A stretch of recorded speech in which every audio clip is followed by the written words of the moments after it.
I'm the nostalgia critic. I remember it, so you don't have to.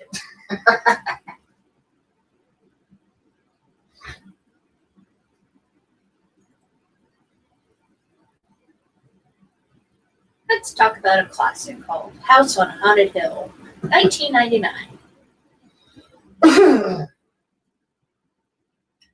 No? Maybe I should do a live movie review of some kind.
All right.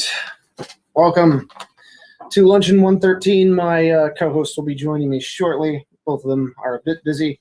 But let me show off what is for lunch today. A bit of a summertime meal. A Cincinnati chili dog with some corn elotes.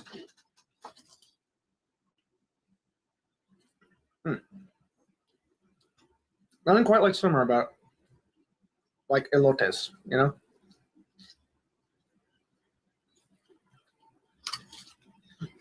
Mm-mm.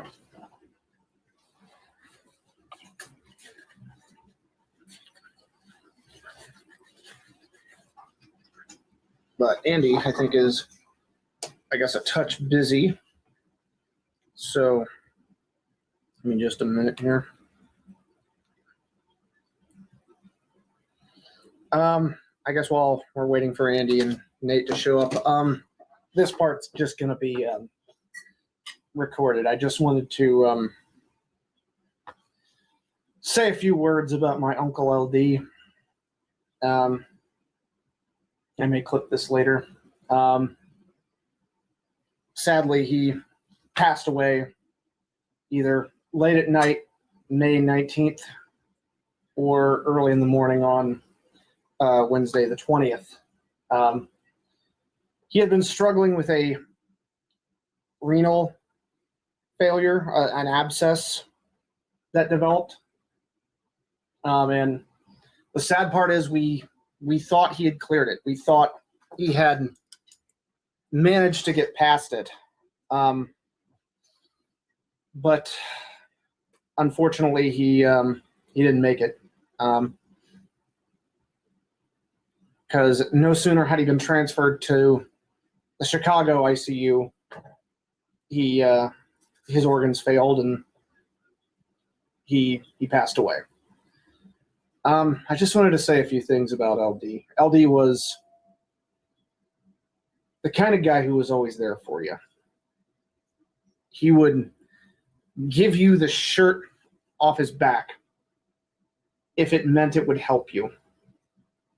If it meant that, you could get through to tomorrow, LD would do that for you.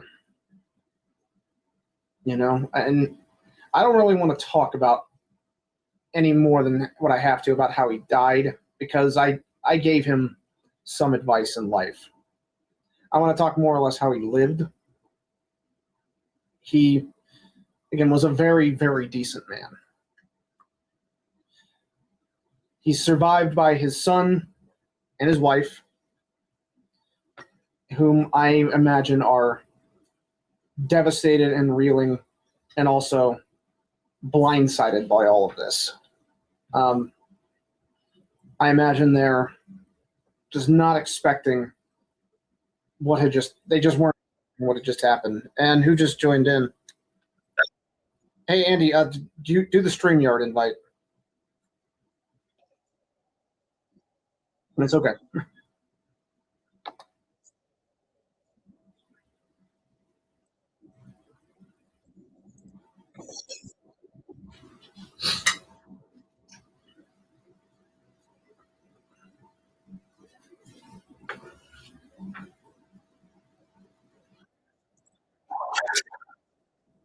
We'll start with your fan fiction, and if Nate shows up, then we'll do the Dragon Ball one.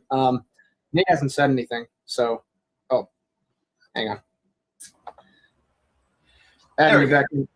Nate hasn't said anything, so I don't know if Nate's going to join or not. But yeah, I was just saying a few words about my uncle LD, who passed away due to complications with a renal abscess. And it just took us all by surprise because we weren't expecting it. Again, the infection had cleared his blood, and he even was going to have a procedure done to remove the abscess, and that was scheduled and everything. But no sooner had he been transferred to the Chicago ICU, he passed away. The doctors say, likely due to organ failure. And I just wanted to talk about what a damn decent guy he was, because I could talk about his health, all that stuff, and I don't want to, because it's frankly, I don't want to talk about how he died. I want to talk about how he lived. And again, he was the kind of uncle who was always there for you. He showed up to me and Sarah's wedding when he was given very little notice to. And he flew right down and was there for me. And on top of this, he even showed up to a few of my wrestling tournaments in high school. He was a damn decent guy. And it's a shame that he's gone, Yeah. But when, God calls you to come to his kingdom, not often sometimes you just don't get a choice in the matter. Yeah. When it's your time, it is your time. Yep. And he died at 66, which, a little under life expectancy these days. And when he was born, it was a little over life expectancy. But, it's, like I said, we oftentimes don't get that option. So I'll close what I have to say about my uncle, and I don't normally do this, with a little bit of scripture. And I'm not a religious person, but I felt, this is, apropos. Yea, though I walk through the valley of the shadow of death, I will fear no evil, for you are with me. Your rod and your staff, they comfort me. Some sat in the darkness and in the shadow of death, prisoners in affliction with chains, to shine on those who live in darkness and in shadow of death, to guide our feet into the path of peace.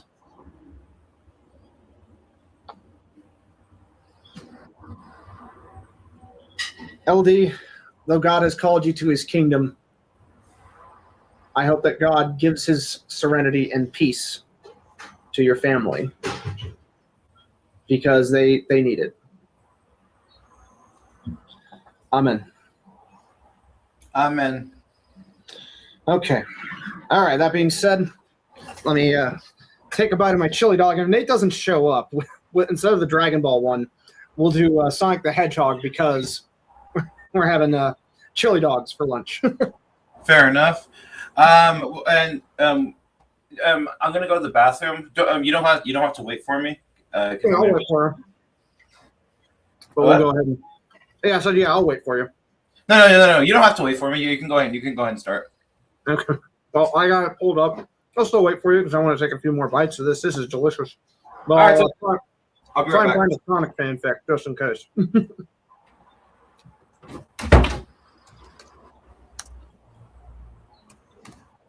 Bad Sonic fanfics.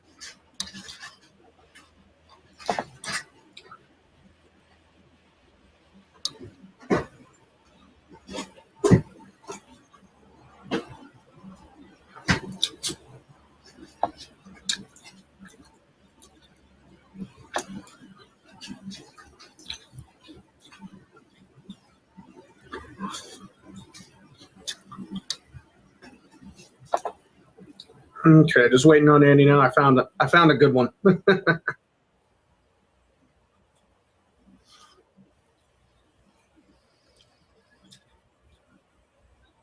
I said, if Nate doesn't show, we'll just skip that Dragon Ball Z one for today. Maybe do it next time.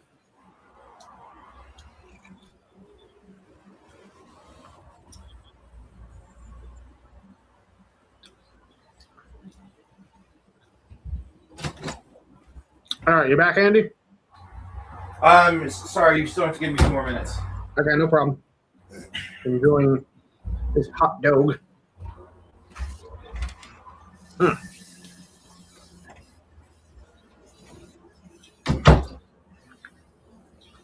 Folks, if you can believe it, the Cincinnati chili is made with chocolate.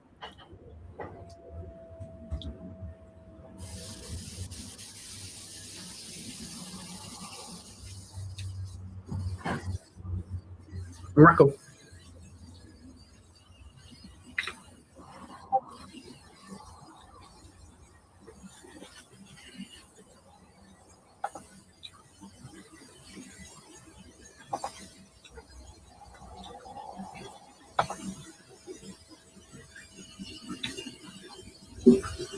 Okay.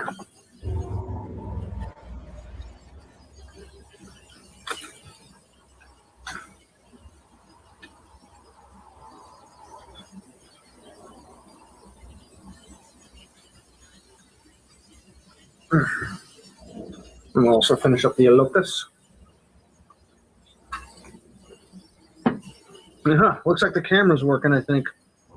For a change, I guess I fixed it, hopefully. Nice one.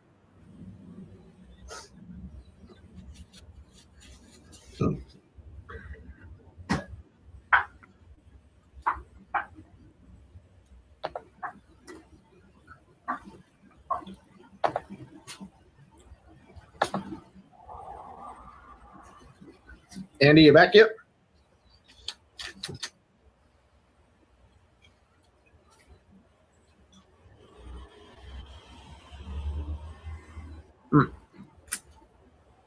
Corn elotes. I don't know what it is about corn. It's like a perfect summertime food.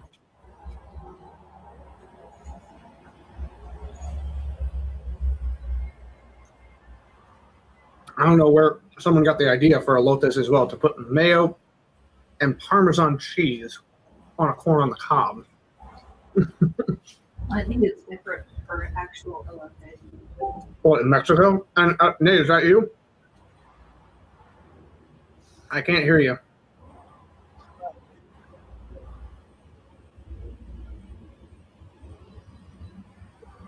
I don't know. Now I can hear you a little better.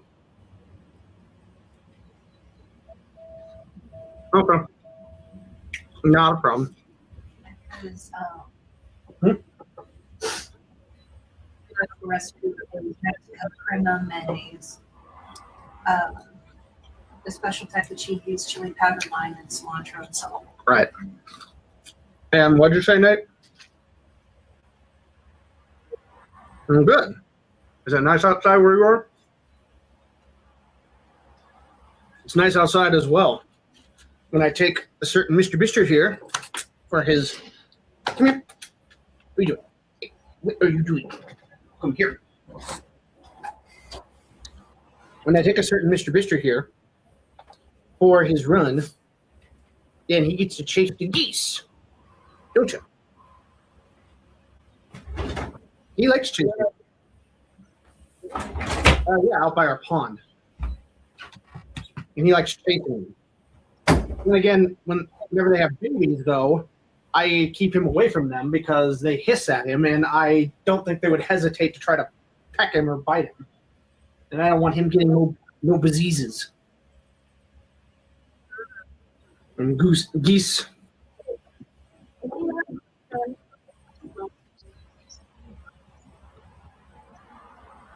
Okay, yeah. Some Mickey D's. And yeah, that train horn's a little loud, so I am gonna mute you, Nate. Give me a minute. Okay, I'm back.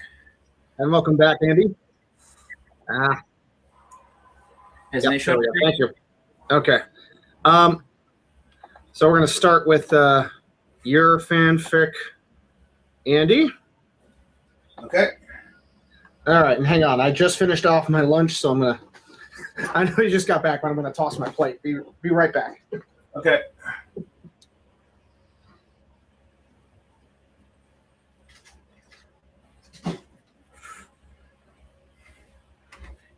Hi, Sarah. What? He said hi. Hi. Oh yes, yes, yes, yes, yes, yes, yes, yes, yes, yes, yes, yes, Andy, such a goon, bro. yes.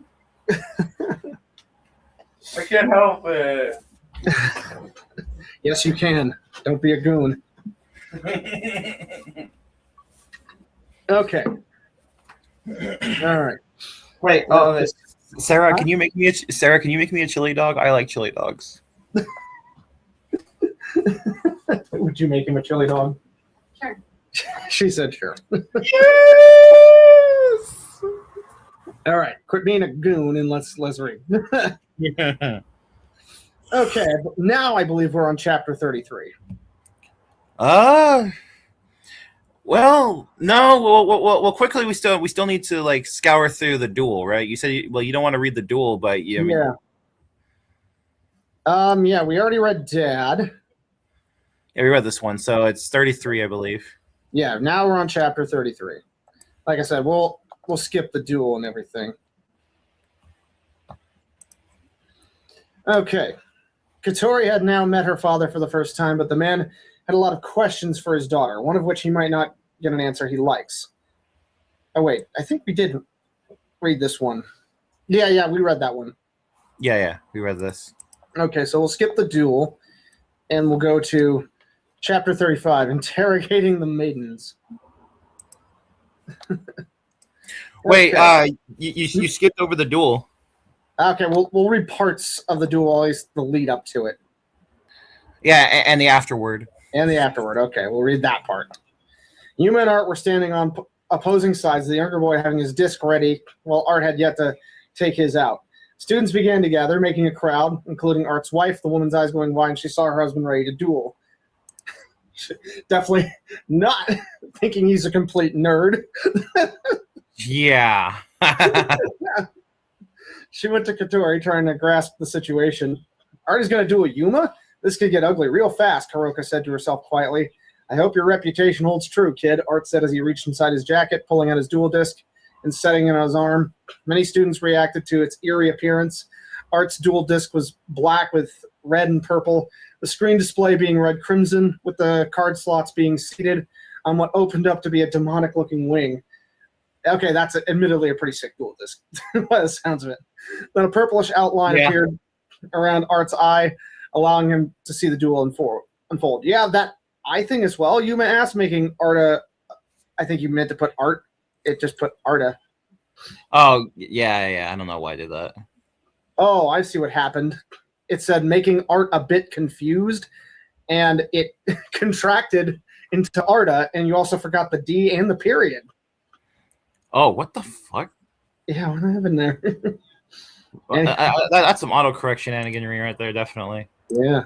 I reckon you don't. Don't worry. If you win, I might help you get one as well, Art said. One more reason to win, then. Yuma cheered, drawing his cards. Don't let me down, Yuma, Art said as he drew his cards as well. Mike. Oh, wait, okay, that's the duel.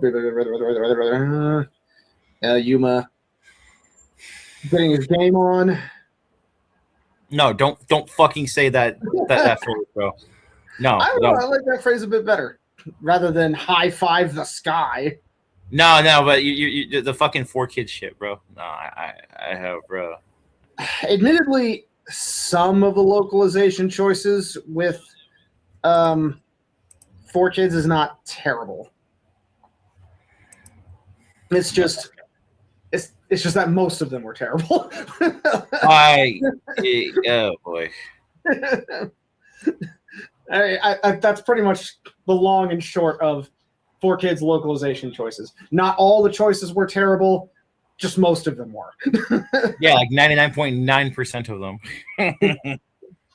Anyways, so winner Yuma, you did it! Katori shouted as everyone then surrounded him to congratulate him. At this moment, though, Art slipped through the crowd and tried to leave as he was about to leave the area, but was stopped by his wife Kuroka. Kuroka, Art said as his wife grabbed his dual disc, pulling out a card from his graveyard and looking over it. I knew it, she said, showing the card to Art. Netherworld Abyss. You could have used this graveyard to negate the damage, Art. Why? He chuckled, taking his card back gently. The kid is all right, dear. Fate gave me a monster card. I know how to read the signs. Even if I had that trap card in my hand, the signs are hard to ignore. So he went easy on him? Yeah. Okay. Art, I'm proud of you. You're giving our daughter and Yuma a chance to prove themselves. I knew I picked the right person to love all those years ago. Kuroka said as she gave her husband a hug. Oh, shush you. You know, I have never been that much of a sentimental, Art said, but with that being said, don't you think I deserve a reward? I also assumed there was no one to take care of your more intimate needs whilst I was gone, right? Well, okay. Well, let's be quick. Katori is likely to hang out with her friends, so we only have a few hours. Kuroka replied in a hurry as the two made haste for the car and home for a good old... Bro, what the such a hard what? Wait, what did it say? Hard banging.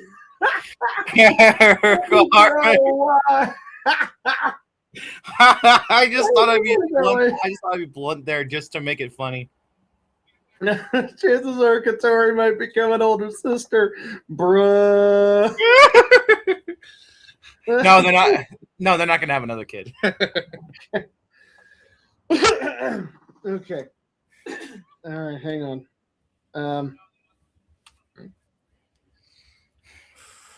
Hang on, I'm checking something right quick. Sarah, I'll be your pet.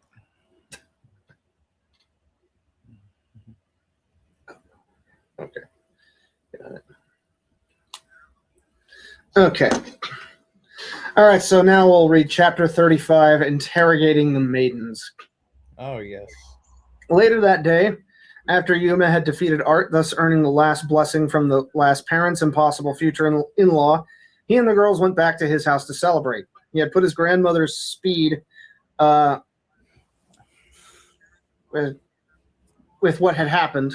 The elderly woman once again bringing up Yuma's grandfather and how alike they were. Yuma's grandpa was a badass. With that aside, they decided to party over it. Kathy and Katori went to help Yuma's grandmother cook, whilst Anna was not allowed in the kitchen for the sake of their health, that is. Oh, yeah, she is a bad cook, isn't she? Oh, yeah. They instead stood at the table with Yuma's sister. Oh, man, that was one heck of a duel, Yuma shouted with enthusiasm. Duel? Yuma, who did you duel again? Akari asked, looking at her brother.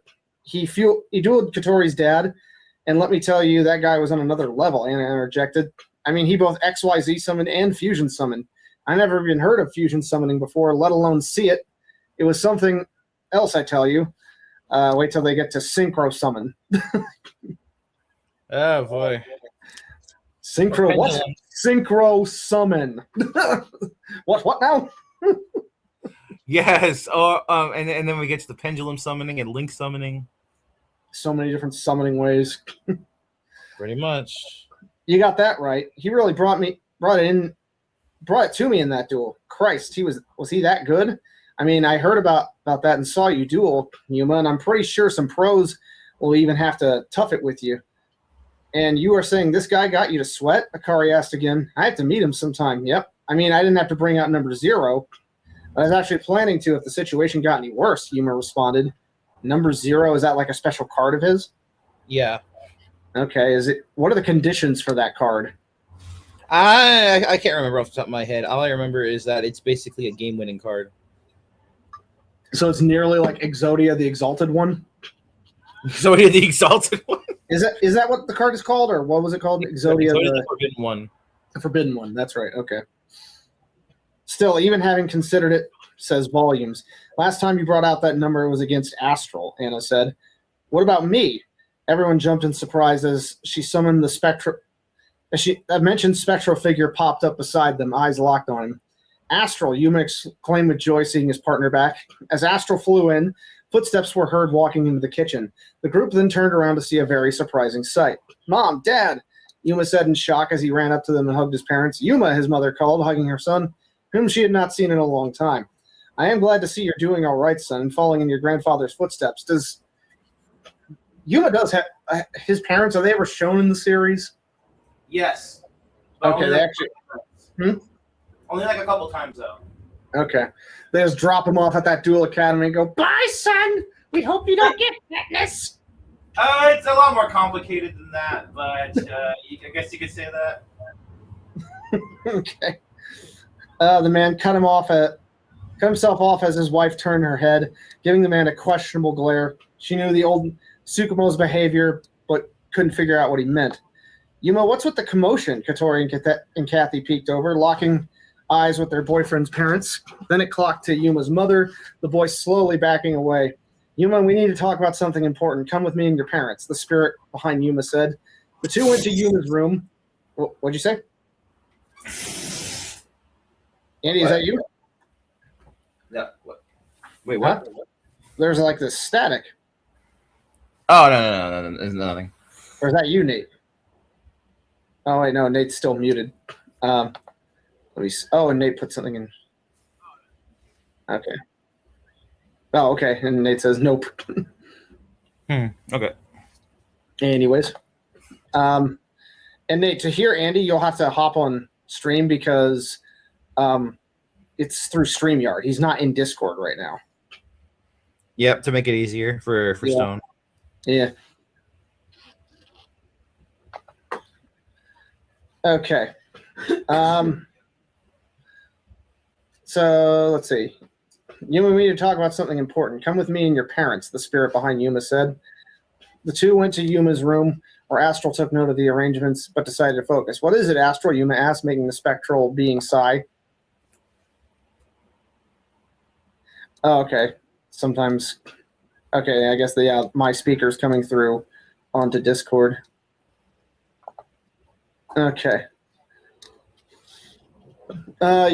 Yuma, we already read that. The Numeron code is gone, Yuma. Someone stole it, Astral said. What the hell is the Numeron code? It's a plot thing. It would take a while to explain. Okay. Is it like the anti-life equation in DC? No, but it is important. It's very important. Huh. Okay. The spirit behind Yuma said the two went to Yuma's room where Astral took note of the arrangements but decided to focus. What is it, Astral? Yuma asked, making the spectral being sigh. The Numeron code is gone, Yuma. Someone stole it, Astral said. And Yuma immediately panicked, but Astral put a hand up, silencing him. Relax. It is not that grave. Not that grave? That thing can rewrite the universe. What? Oh, yeah. What? It can do that? Yes, it can. Nani? What the fuck? Okay. All this over children's card games. Something like that. But it hasn't been used for months, Astral interjected, making Yuma confused. The Numeron code had been stolen a long time ago, but it was not used at all. I have reasons to believe whoever did it doesn't know or cannot use it. Either way, this doesn't change the other reason I came here. Astral, Yuma said. Then Astral helped his hand up, a card forming in it. Yuma looked at it and his eyes widened. Those are the numbers. As they are now, they are useless. With the code gone, they serve no purpose, Yuma. I'm giving them back to you. Really? Even Utopia? Yuma asked, to which Astral nodded. Awesome. I wonder how Utopia will go with number 0. Is Utopia some kind of like field card?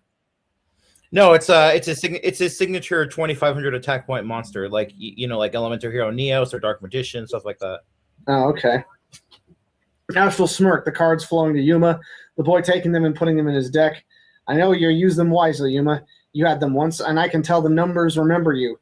They will not dare try to harm you. That's great, Astral. I can't wait to...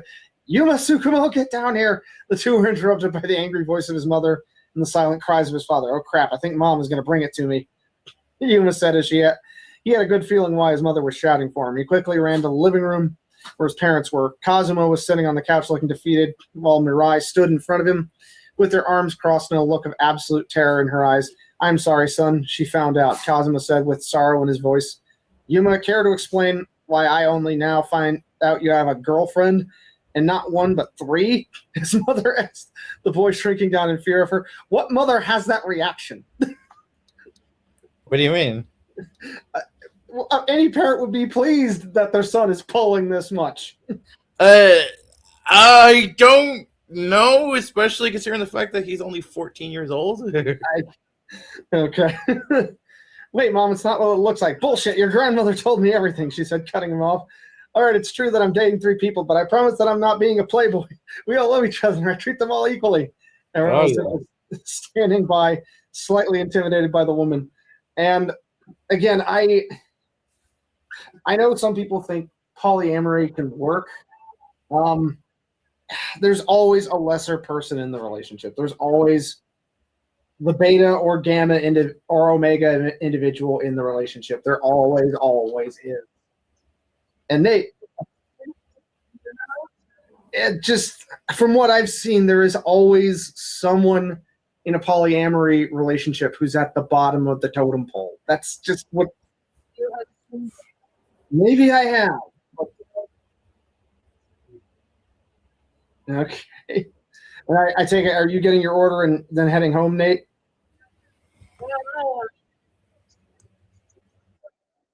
Okay. Well.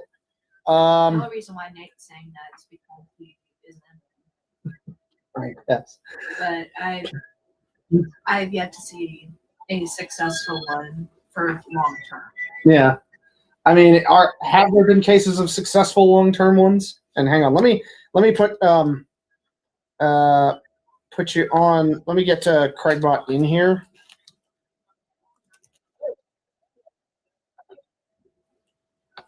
But I actually knew a couple of polyamorous people. You did? Yes, I worked with one. Wow. And she and her husband, they would go through these other people like a revolving door. Oh, really? Yeah, because then it would get into like this toxic environment where they were jealous of each other. Okay. And either the guy would get too upset that the wife was spending too much time with her actual husband and not getting enough attention, or that the husband would get jealous that the wife was paying attention to the boyfriend. Yeah. Too much. It was just this whole mess. Yeah, if there's jealousy, it's just not going to work. Well, like maybe 1 out of 10,000 that might work, but yeah, it's just jealousy thing. Yeah. And then another one was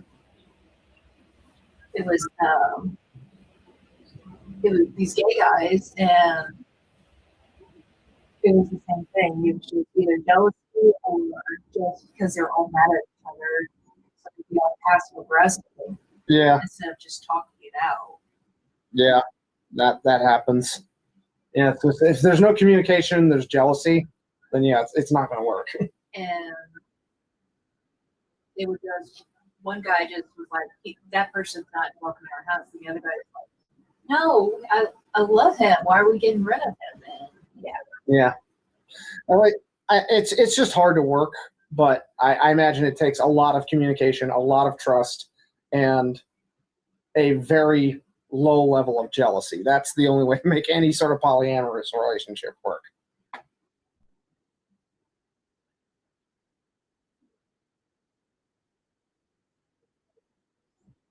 And Nate, what's your ETA till you get home? ETA, estimated time of arrival. No idea. Well, I'm gonna finish Andy's fanfic, and then if you're home by then, we'll actually still do the Dragon Ball one since you're here.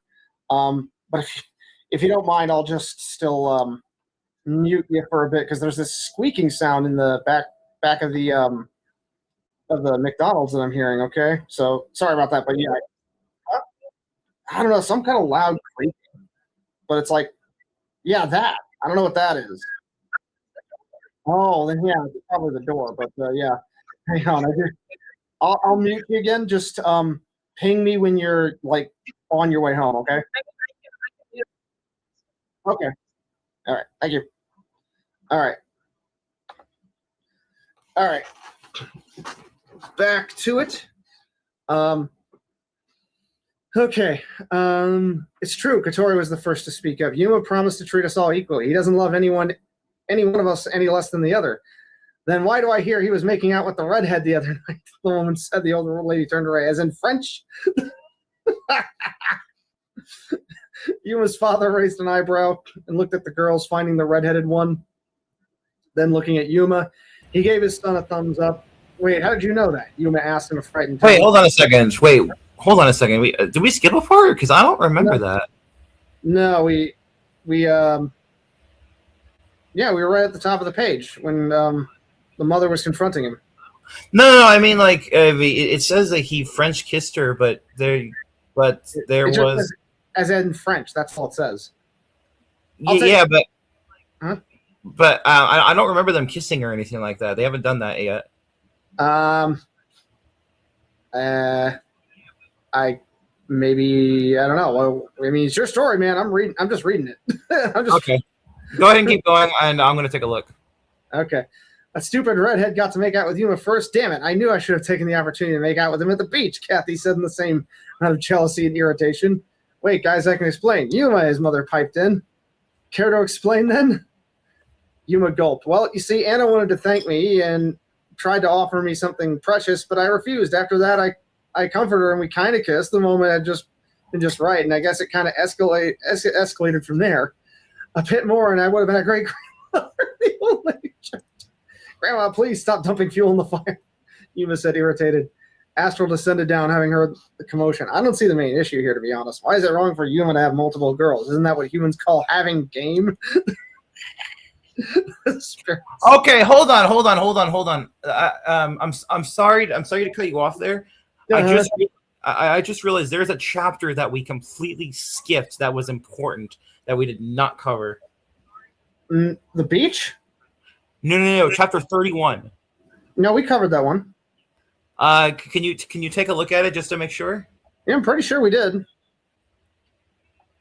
Because I'm pretty sure that we didn't. No. We didn't. Yeah, we did that one. Chapter 31. Yeah, we did that one. We just skipped the kissing part because it was M-rated. It was too descriptive. Yeah. Okay. All right. I don't remember that, but okay, that's fine. Yeah. Just making sure. Okay. So, wait a minute, Astral. How come my parents are here and you gave me the numbers? Aren't those your memories, Yuma asked, turning to the floating spirit. Actually, your parents chose to stay in the astral world for a bit longer to study our culture, and do not worry about the numbers. I extracted my memories from them, the spirit explained. So wait, you guys left us alone on purpose? I thought you guys couldn't come back, period, Yuma said, turning to his now the son, having the anger in his eyes and his mother shrinking down. Don't blame me. I wanted to stay, but your father said he needed my help, his mother argued. making the patriarch of the house jump on his feet. But the words died out, seeing as he was once again beat. He sighed, "That's true. Sorry, Yuma.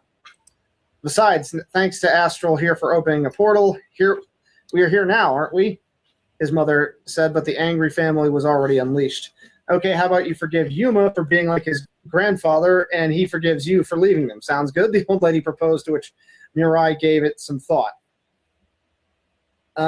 She didn't raise Yuma to be actually, scratch that. She had been away for a long time, basically not having the time to teach him anything about girls, as he was not in the right age at the time.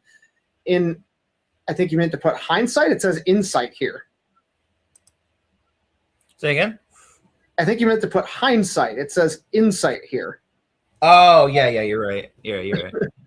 She was the one at fault. Better take the offer. Very well, Mirai said. Agreed. I already had to deal with the girl's parents, Yuma said, sounding relieved that his mother had calmed down. So how about we all sit down and I can meet your girlfriends? Mirai said, turning to the trio, flashing them a smile. I am quite curious to find out if they will be good wives one day. Wives? The three said in unison, blushes over their faces. Even Yuma reacted. Mom, he shouted, your mother does have a point, Kazuma said. To be honest, the last time a Tsukumo had multiple wives was your grandfather with 2, and even then, one of them divorced out of unknown reasons. Not so unknown, the old lady chimed in. I took care of her. She was just in it for the money. Mirai sat down in front of the girls, a smile on her lips. Yuma did his parental meeting and whatnot, but now it was time for them. Everyone knows the guy is always a bit nervous about the father, hence why the gal is always nervous about the mother. And they were 3-on-1 and still afraid. Oh, Lord. So tell me, girls, how did each of you meet my boy? Except you, Katori. I already know you and him had known each other since you were young. I met Yuma funnily enough, my mom, when it comes to cooking, is intimidated by Sarah. Ooh. Well, it's because Sarah, I can say this, and unfortunately, my mom has to acknowledge this as true. Sarah is an objectively better cook than my mother. Sarah, Yeah, I want to see your cooking. She is a good cook. That's just how it be. Wait. And then if I get the rice on the side on my cheek or something, can you use your hand to take it off and say that I'm a bit of a messy eater?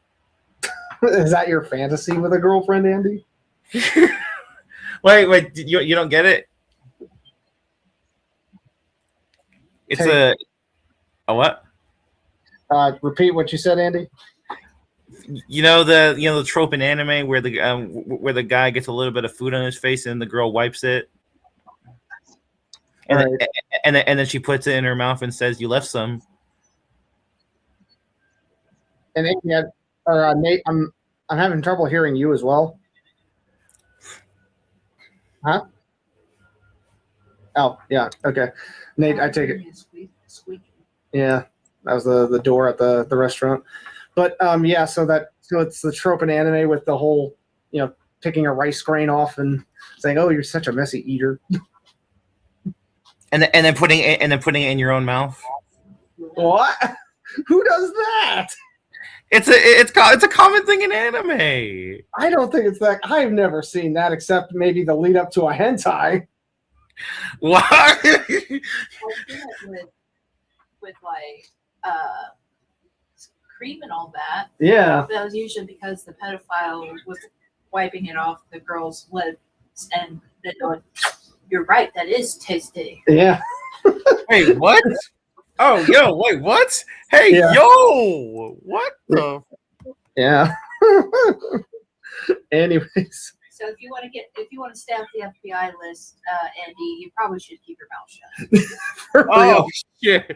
Yeah. Let's not go there. Let's not go there. Okay. Anyways, I met Yuma not too long after the school year started. His strong and positive attitude captivated me right away, and it didn't take me long to fall for him. Although I do admit, I and Katori didn't exactly get along very much. For a while after we became friends, the lover of cats explained as she got slightly embarrassed when saying the last part. Yuma and I met at the start of the dual carnival. Honestly, I might have mistaken him for someone else at first. Anna started off and blushed at admitting her huge mistake before continuing, but he and I kept meeting each other over the course of the last year, and we even dueled together. In fact, we would have lost a couple of duels if it wasn't for me. He's an idiot, but he really does care about everyone around him. I guess I couldn't help but fall for him," Anna said as she finished her story. She tried to shout with enthusiasm and make herself look better in the eyes of Yuma's parents, but she couldn't help but blush again at the end. Good. Tell me this then, girls. Who is the better cook?" Mirai asked, earning confusion from the boys. Then his father caught on and got Yuma and Astro away from there. This was a talk that did not concern them in the least. "Well, I don't mean to brag, but I would say I'm a pretty good cook. I may not make Yuma's meals for him every day, but when I do, I think you mean to put Y''RE. Yeah. They are some of the best meals he ever had," Kathy said as she was trying to look her best as she realized. Right. Huh? Do you get it? I made a Chuck Norris joke there. The what? I made a Chuck Norris joke there. How so? I I don't always insert thing here, but when I do, it's the best thing ever, something like that. That's not a Chuck Norris joke. That's a what is it? The whiskey guy or tequila. Hang on, what does that mean? It's with tequila. I don't always. It's not Chuck Norris. Tequila guy meme. What is it? Is it tequila? Or yeah, it's that guy doing with the tequila. I don't always drink tequila, but when I do, yeah, that commercial. I forget the guy's name, but it's about that one brand of tequila. Okay. Yeah, I can't find him. Maybe I'll have to find it at another point. Anyways, hang on.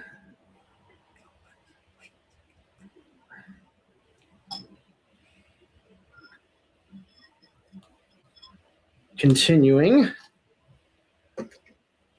Well, not exactly the best at cooking, all right? I can't cook at all, but that doesn't matter because I make up for it in other areas, like dueling. And I shouted out, "Sorry to tell you, sweetie, but dueling is not exactly a pro.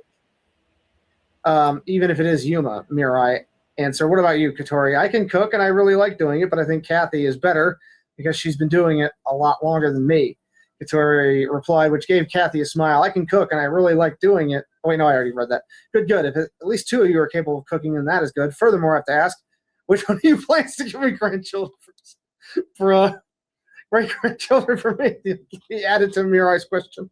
"Well, I don't mean to brag, but then I'd say I'm pretty well prepared for that." And yeah, got the answer. "For the love of, can we please stop talking about sex?" Anna shouted out. "Yeah, we're too young for that sort of thing, but when we're older," Katori then started blushing. I'm like, "What the hell, Katori?" With the deep Bro, Kathy is literally just a horn dog. Right. Or a horn cat. Speaking of the horizontal hokey pokey. Horizontal hokey pokey. The old ladies. Now for the final question. What are your opinions on each other? I think both Kathy and Anna are amazing people. For Kathy, she's perverted and somewhat annoying at times, and Anna is reckless and impulsive, sometimes even too proud for her own good, Katori said, which caused both Kathy and Anna to flinch. Hey, wait a sec. Anna started but was cut off. But despite their flaws, they're the greatest people I've ever met, and no one else besides those two I would call sisters. Katori finished with a smile at the other two girls, and then Yuma then gave off a warm smile towards her. There's nothing I can really say about Katori that you don't already know.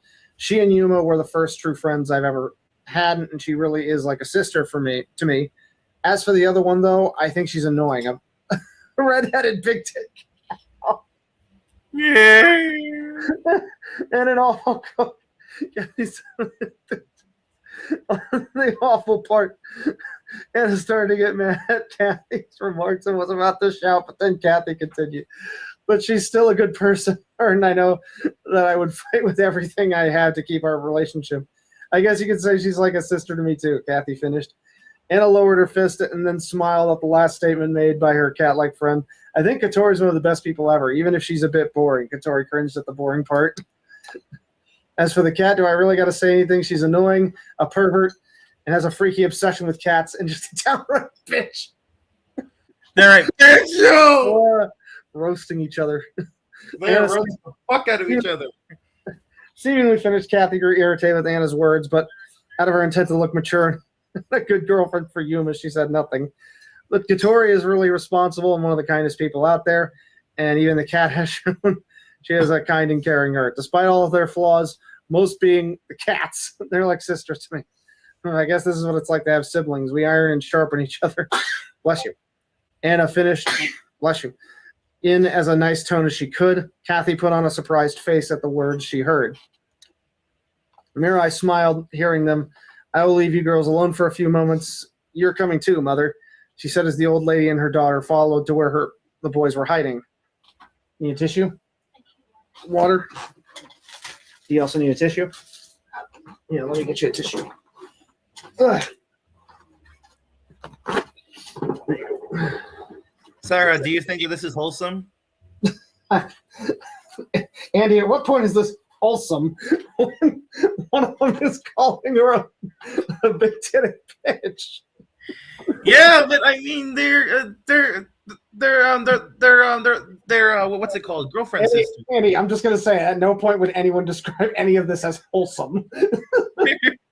Wait, hold on. Let me ask, Sarah. If you were in a hypothetically speaking, if you were in a polyamorous relationship and your sister wife was saying these things about you, what would you say? Jealous. Yeah, just asking her if she's jealous. And how is this in any way wholesome? It depends on the manner. Right. Because, like, certain family members, banter, Mhm. good fun, like you and your brother. Yeah. Go, hey, Dixie. Yeah. Hey, Chubbs. Yeah. Yeah. Well, I mean, that's different. We're actually blood brothers, but when it comes to like this sort of polyamory, it's not, that is not wholesome. Well, I mean, you've seen me and Carlton and Kimberly, how we interact. We sometimes give each other shit. Yeah, again, you're friends. Yeah, so what's the difference? The difference is that this is trying to be a functional relationship. I give you a hard time. Yeah, again, one-on-one here. But when there's 4 people involved, that's a bit different. How? It's just like I think I'm missing something because I've been having my headphones in. So if somebody called me a big-titted bitch, yeah. I'd be like, you're just jealous because mine are voluptuous and perky, and you don't have any. Damn! Damn! That is crazy! Holy shit! You got it going there, girl. So, and then I would proceed to play with them in front of them, going, see, squeeze, squeeze, squeeze. Can you do that? Oh my goodness. Grab their little ones and go, not very well. And I go, okay then. Work with what you have, but don't come after mine. Yo! Oh my god. I guess, but still. Oh my goodness. Oh my goodness. Sometimes, people have called each other like, shut up, bitch. No, you're a bitch. Oh, no, you're a bitch. Yeah, I guess that can be wholesome in its own way, maybe. There you go. It just, like I said, it just depends on who you are. Like, if I was doing that to my mother, she gets super upset with me because that's not our function. Right. Our function is to just go, okay, or come up with our own language. Right. I guess. Okay. Like, your mom would get very upset if we did that to her. Yeah, because she's a bit thin-skinned like that. No, for some reason, when it comes to you, she's like, oh, I hate wasting food, but it was okay when my boys did it. Yeah, that was. What's the fucking difference? And then her boyfriend is going, Yeah, people's senses of humor and senses of what is hypocrisy and what isn't is certainly different. So it's like I joke with you all the time, Yeah, true. and you try to make fun of me, but it doesn't work. Well, because I can't be. I don't really. I'm not really like trying to be mean-spirited.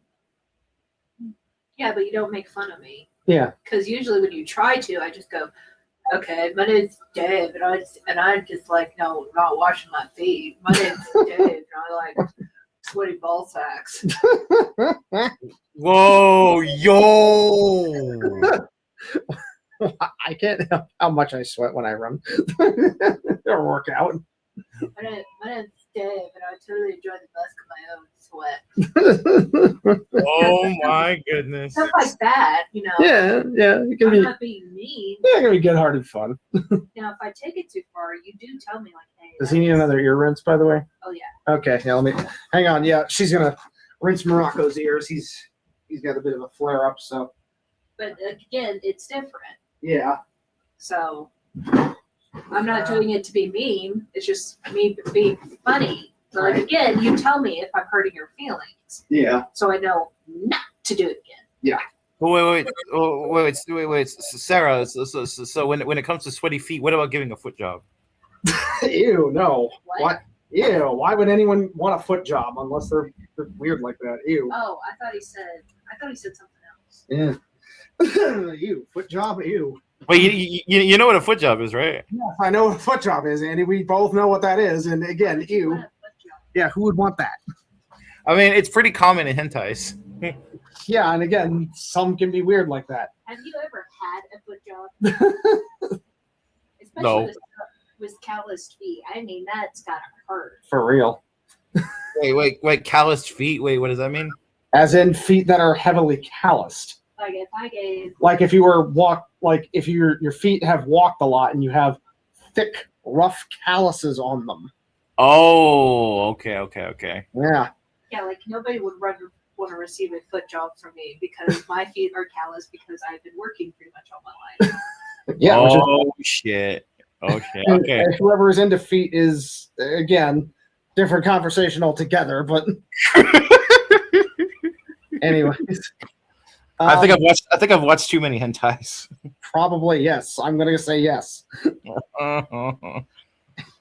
Anyways, I totally want baby feet because I'm just a sick pervert. Yo. Leave you girls alone for a few moments. You're coming too, Mother. She said as the old lady and her daughter followed her to where the boys were hiding. Kathy, Anna, you guys are the greatest friends I could ever ask for. I'm so glad that you two have grown to respect each other so much. I'm proud of you, Katori said as she then hugged her two friends. I really couldn't go without you two anymore. Thank you for all this. And that, are you tossing him after all that? Poor boy. Don't make fun of how I show my love. That's what that is? Tossing him around after you clean his ears? It distracts him. I guess. Oh yeah. Hold on. That reminds me of an ASMR thing where it's like you put your head on a girl's lap and she takes the Q-tip and she cleans your ears. I guess that's ASMR for some people, but in this, huh? What? Oh, gee, why is that out? What? You weirdo. Sarah, could you do that for me? What, do that weird ear chewing thing in ASMR? Ear cleaning? Like I don't know how that's ASMR. But it's like these. Okay, actually, it's so funny because one of the girls that does that ear thing is a porn star. Oh yeah. Oh my god.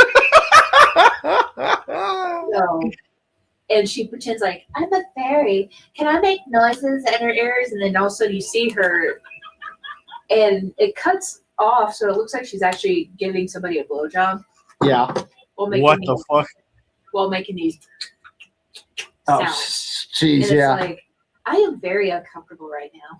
For real. Oh yo. Anyways, Anyways. well, it's not like I feel the same way towards you two or anything, Kathy. Anna replied with tears of happiness coming from her eyes as she followed the other two and placed her arms around them. Suddenly, Yuma and the others entered back into the house where Yuma saw his three girlfriends hugging each other. He smiled, taking the view. I take it my mother talked to you guys quite a bit. Katori was the one to reply. She did. In hindsight, she brought us closer, she said. Yeah, my mother can be like that. At least we avoided her wrath. Yuma shivered. Still, she asked some of the weirdest questions, especially the grandchildren thing. Anna said aloud, causing Katori and Kath to blush and Kathy to smirk. I mean, it can't be far from what happened last night, right, Anna? Yuma said. I mean, you were topless. Yuma. And shout out, topless. Kathy and Katori chimed together. Oh, no, I am not going to. Anna, one on me. First, I hear she made out with you. Now she showed you her chest. Oh, my God. Andy, why are you writing this, bro? I'm gonna be honest. I probably will change when I go back to this. I'm probably gonna change this bit right here. Yeah, because now this is just getting straight into porn. For real, bro. Because then it's gonna be like Girls Gone Wild. Do you remember those commercials? Oh yeah. Oh, I remember that show. I remember that show. Girls Gone Wild. They showed their tits to everybody. All right. It's like, Yeah. woo! I remember that shit, bro. I remember they even collab with WWE, bro. Yeah. Girls Gone Wild. I can't believe they showed that on public television. I can. Well, it's like it's still insane. It's I remember when one came on while we're trying to watch a show. oh, was your mom watching? No, what? I was just imagining her reaction. Hey, for the yo. She turned off the TV. time. Oh, New edition of Girls Gone Wild. Click. And we looked at Mom, and Mom goes, "That is a show that you should not be watching." What's Girls Gone Wild, Mom? Girls, and this was when she was super religious zealot, so this was hilarious. yeah. Girls who have run away from the church. Okay.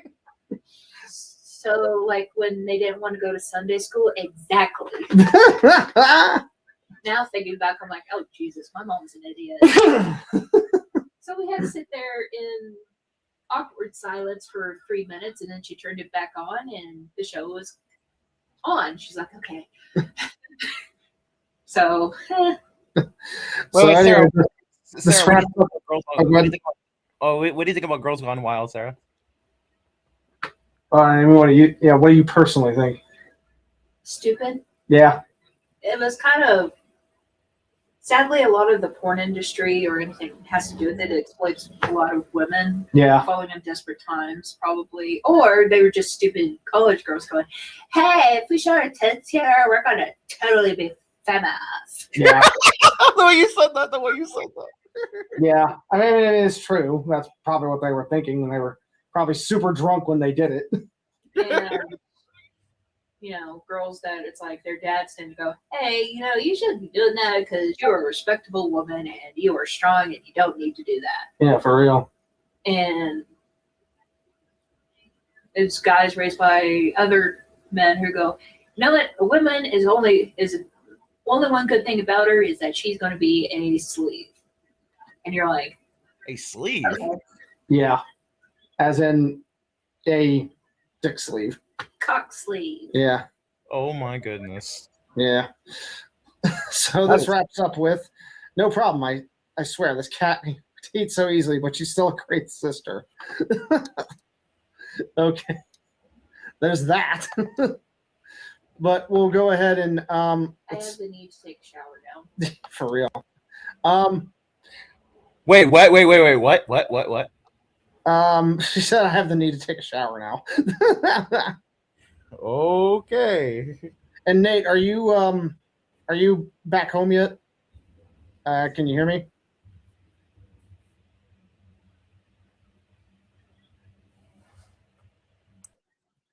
I think Nate died. No, Nate's typing. Not back yet, finishing my drink. Okay. I'm gonna start on the Dragon Ball one. Just hop in when you're back home, okay? Did you know guinea pigs can actually hop? Yeah. Of course. Okay. I've But yeah, never Nate. seen. I wonder what it's like to get to see a woman taking a shower. Andy, learn to behave yourself. And again, we will coach you through dating if you manage to find a girlfriend. Ah! Sorry.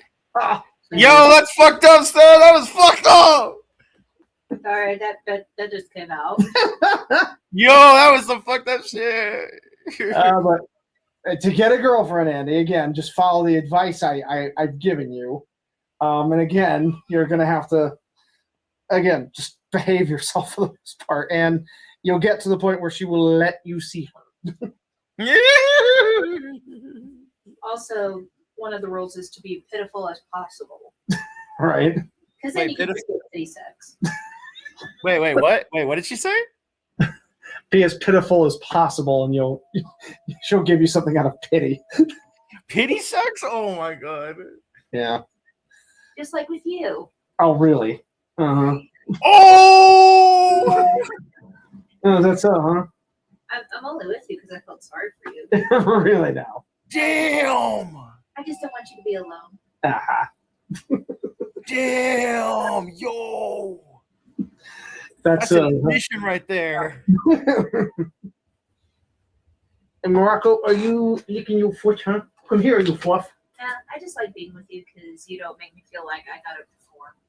Yeah, and that's how you make me feel, my love. I Hand me my, didn't call you. hand me my child, because he's being silly. Come here. Then I am. Morocco, come here. What are you doing, you fluff? Want to tell people what he's done? So when I call him, he goes over to Sarah and sits in her lap, and then just looks at me like, what? I'll sit in her lap.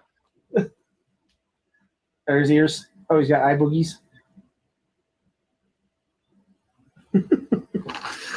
Watch, Star will come over and jump in my lap. I want to take Morocco's spot. No. Anyways, so let's get started on this on chapter 7 of Are You With Me? Last time on Dragon Ball Z, Goku banged Chi-Chi's brains out. That is so weird, bro. Next time on Dragon Ball Z. Papa, can you hear me? Oh my god. What's his youngest son's name? Goten. Goten sings into the night sky, wondering why his dad just flew away. For real. Papa, And wonders why they're. I just want to trade, Papa.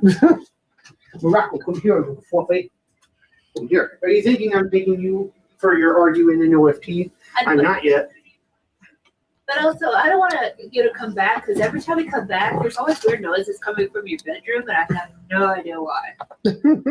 Oh my goodness. Listen, Can you you just- fuck. You are too cool. What? He's like, why is Papa picking me up? Is he taking me for a run? I don't want to run today.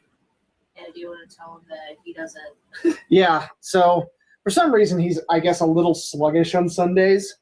So whenever I get ready to take him for his run, no joke. Yeah, for like Sundays he's kind of sluggish, and so when I put his harness on, he's like just kind of like drags a little bit, refusing to go. Yeah, pulling him from my lap. Yeah, Also, he never really looks at you when you hold him. He looks at me. yeah. I get it. I get it. Morocco is just thinking like me. For real. So you're admitting you think like a dog, Andy? Wait, what? You admit it? You're admitting you think like a dog? Hey, yo, what the fuck? Hey man, you said it, not me. Hey, no, I'm not. I'm not the main. I'm not the dog from that one anime. Freaking with the dog that freaking gets to lick all the women and shit. Like,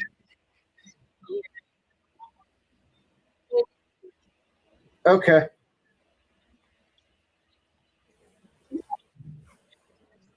Okay. Well, I'm going to start reading. Just mute yourself when the tram comes, because again, it lets out that loud whistle. Okay. All right. Back to reading. Goku smiled lightly when he touched down and entered his little house deep in the mountains. He wasn't smiling because he was happy to come home. What'd you say, Andy? I just wanted to say that what you said made me think of this fucking anime right here. Take What a look is at it? this. Take a You look at DM'd this. it to me? Yeah. Okay. Oh my goodness. My life as Inukai-san's dog? What's with all these isekai names? Oh boy. I dare you to look this one up. It's a ecchi romantic comedy manga series about a high school boy who is reincarnated as the pet dog of his crush, Karen Inukai. Oh yes. Yeah, I'm sorry, I'm trying to get into bestiality. For real, what the fuck?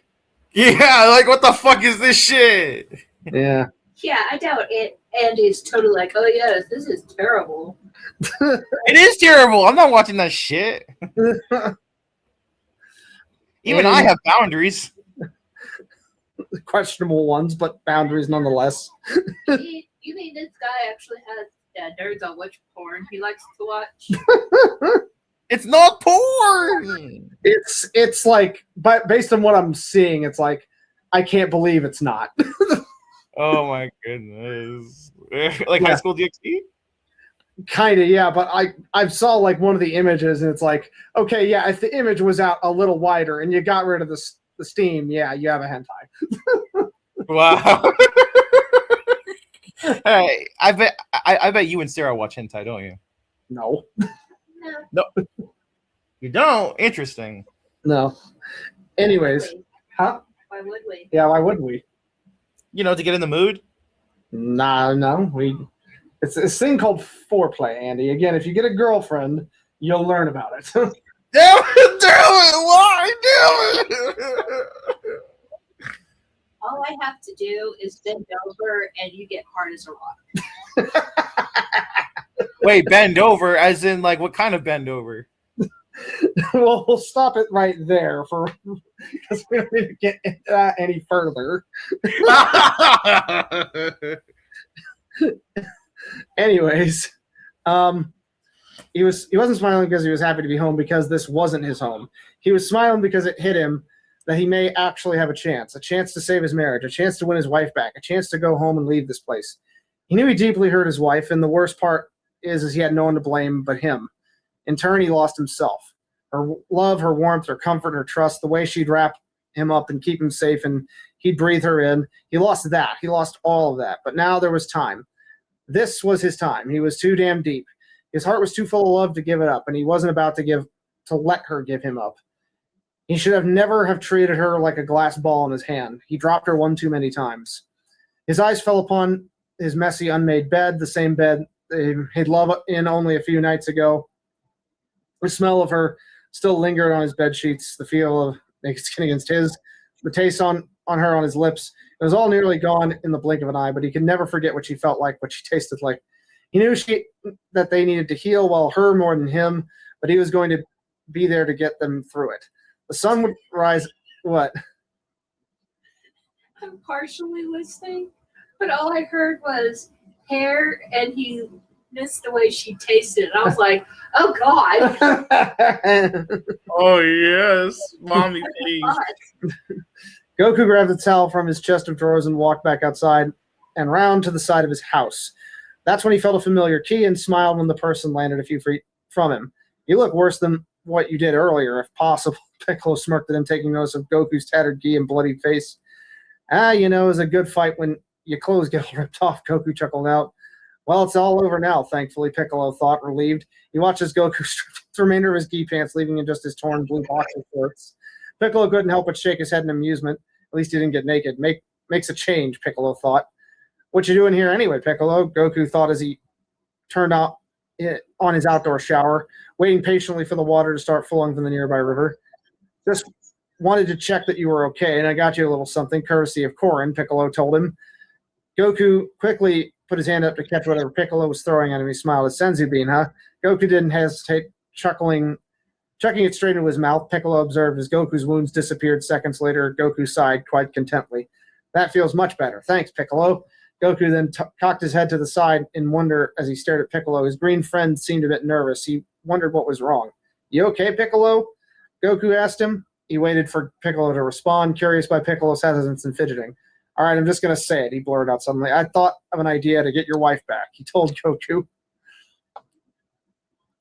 Again, I do have to wonder, like Team 4-Star plays on this, but I do wonder how much inner dialogue Piccolo has with, like, Kami and Nail. Now, I don't know if this is a translation of the dub or if this was a direct translation, but Nail did say eventually he would just fade into the background and just more or less be part of Piccolo fully. But, I mean, Team 4-Star makes it seem more permanent, so I don't know. Andy, you there? Andy? Sorry about that. What'd you say? Well, I was just pondering about this, like, how much inner dialogue does Piccolo have with Kami and Nail? Because, like, Team 4-Star makes them both seem permanent, but, like, the show still seems like it's mostly Piccolo's core personality in control. Well, yeah, of course. Yeah, that's what it seems more or less like. Team 4-Star was just having fun with it. Yeah, for real. You have Nate.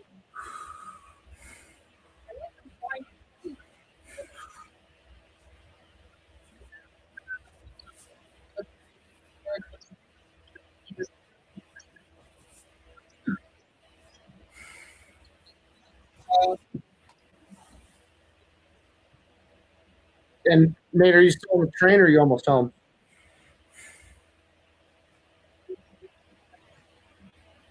Okay. So anyways, you told me before that she likes it when you take her places. Maybe you can take her somewhere. What's the word you used? Gohan mentioned before too. Piccolo rocked his brain in a stumbling mess. Goku was speechless. Romantic, that's the word. You should take her somewhere romantic. It will make her happy again, Piccolo told him. Piccolo, I know the perfect spot. Somewhere I know you haven't taken her before, because it's the one place you two haven't disturbed me at. He frowned hard at Goku. The only place I can say I've had peace and quiet away from you lot and called it my own, but I'm happy to share it with you if it helps you. It's really nice and peaceful. There's a small waterfall over the lake. It's a nice view.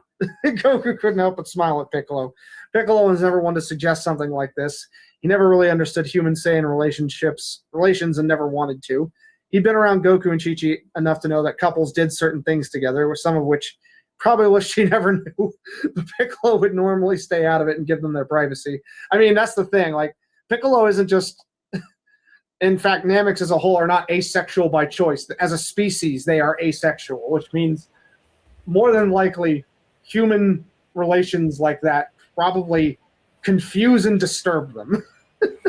I don't know. I mean, according to Toriyama, Namekians actually do procreate.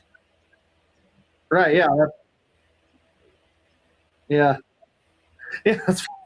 that's what all the...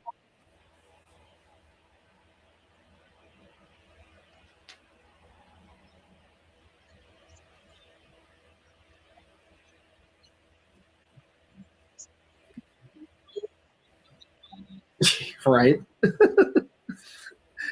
This is the first time Piccolo had ever spoken like this to Goku, and he couldn't help but feel warm at Piccolo's admission. Piccolo wasn't the person he used to be, and he had become a very loyal friend to Goku. He had been part of the family for many years, even watching over the family in Goku's absence. It felt good knowing the big green lug cared so much about their little family.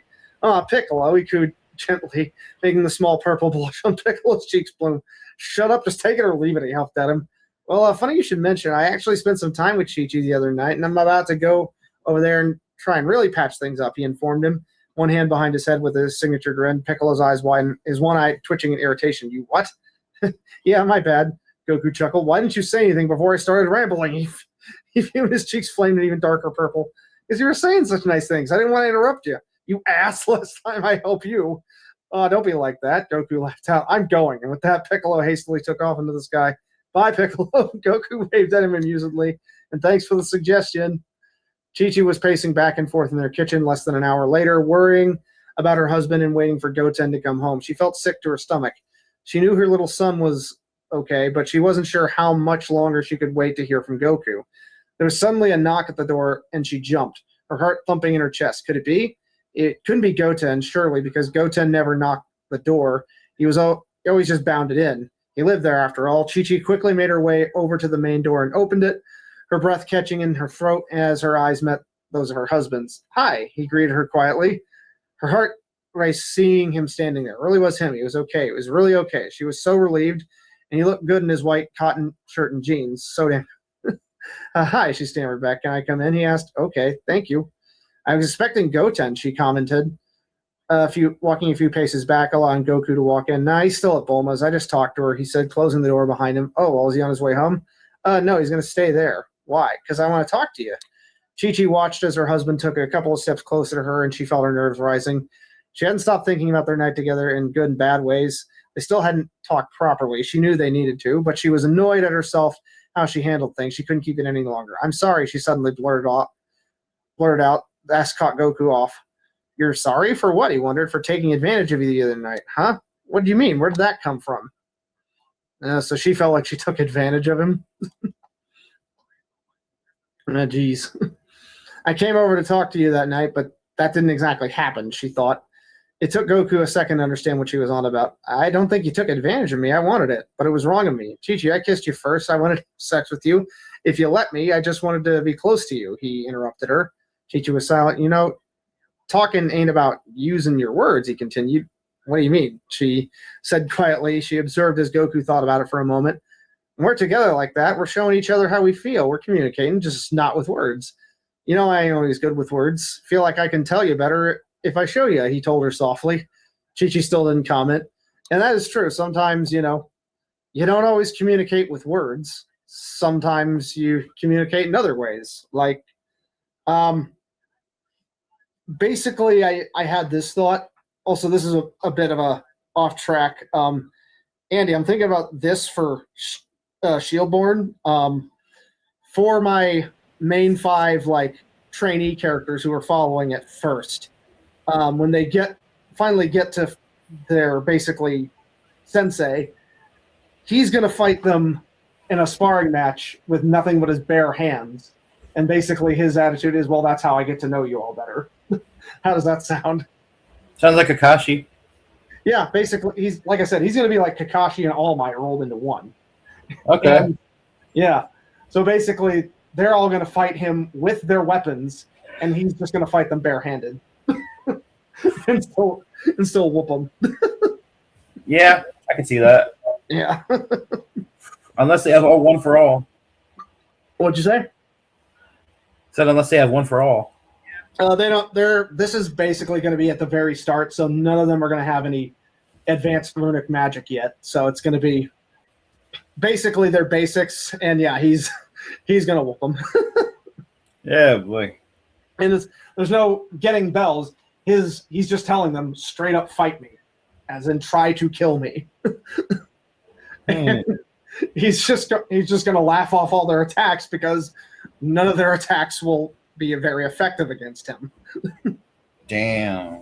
Yeah.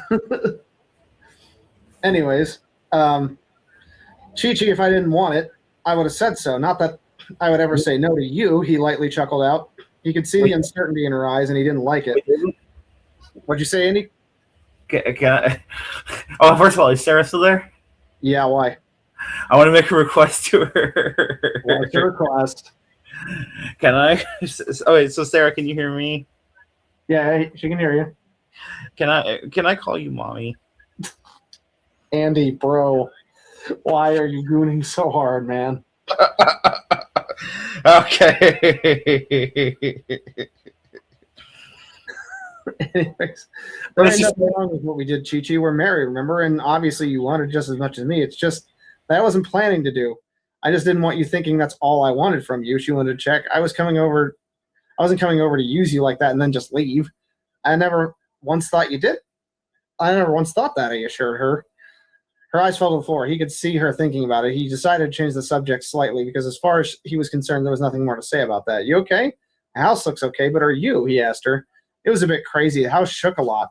We lost some plates and glasses. A few pictures fell off the wall, but otherwise it's okay. What? What is this? What? What do you mean? This fanfic. What is it? I guess it's realistically depicting this conflict. What conflict? Well, again, when Chi-Chi being very deeply upset about Goku lying to her about the whole thing with Hit. So So again, this is chapter 7 of this fallout, and I guess they're slowly coming back together. So basically, we just can't. They just go from "I hate you, oh my god, you're so cruel for lying to me. Now fuck me hard." And now, wait, where are you going? And he's like, "Oh, I don't want to use you for sex, even though I just did," and ran off. Yeah. Oh my god. It's a bit of an emotional roller coaster. I think that's the idea. Why are y'all like this? What do you mean? Y'all just go like, I'm not like this. I'm emotionally consistent almost like 95% of the time, much to everyone's frustration. what is this? What do you mean? It's like this, like I said, this emotional roller coaster, and then it's like, oh well, I can't be with you because you lied, even though you fucked my brains out. Yeah. So, good for you for a good time, basically. Well, I think they're And then it's she looked down, she looked up, she looked down, she looked up, she looked sideways, she bit her lip, then she twiddled her thumbs and then started knitting a blanket. I guess, yeah, it is going into a bit of excruciating detail. Again, I'll give compliments to the author because they are, like I said, depicting this somewhat realistically, and admittedly a little bit more realistic, like on a almost soap opera level, because it's like, honestly, my personal opinion is Chi-Chi doesn't care about that thing with Hit. That's my personal opinion, but she just wants to be in control. Yeah, my personal opinion, she didn't care, but I think what they're doing is just basically going from what if she did care? How does her and Goku's marriage last? And admittedly, it is making for an interesting read if it goes to that, you know. Chi-Chi don't give a fuck. She just gets mad when Goku actually starts acting like his own man. Yeah. Without her yanking his ear, going, "No, you're not doing this, me." Well, yeah, this is why, like in because when he goes, okay, well, she goes, well, I'm going to pretend I don't care, but deep down, it's like, where are you going? You told me to leave. I didn't want you to leave. Okay, I'll stay. No, you need to leave. Okay, I want a hug. Okay, how dare you touch me? I am my own woman. This is my own anatomy. How dare you? What the fuck do you want from me, woman? Yeah, admittedly, Chi-Chi is like that in the series, and apparently is even worse in this fanfic. Yeah, again, it's a bit up and down. I will say that but I will say of fan fictions, this is one where it's like you get to a higher level of criticism rather than seeing just a bunch of spelling errors and continuity errors. This is just a level of characterization that I think is like, well, you kind of would have to justify it a little bit, and admittedly, they do a serviceable job at that, I would say. So Chi-Chi touched my crotch, and I got hard.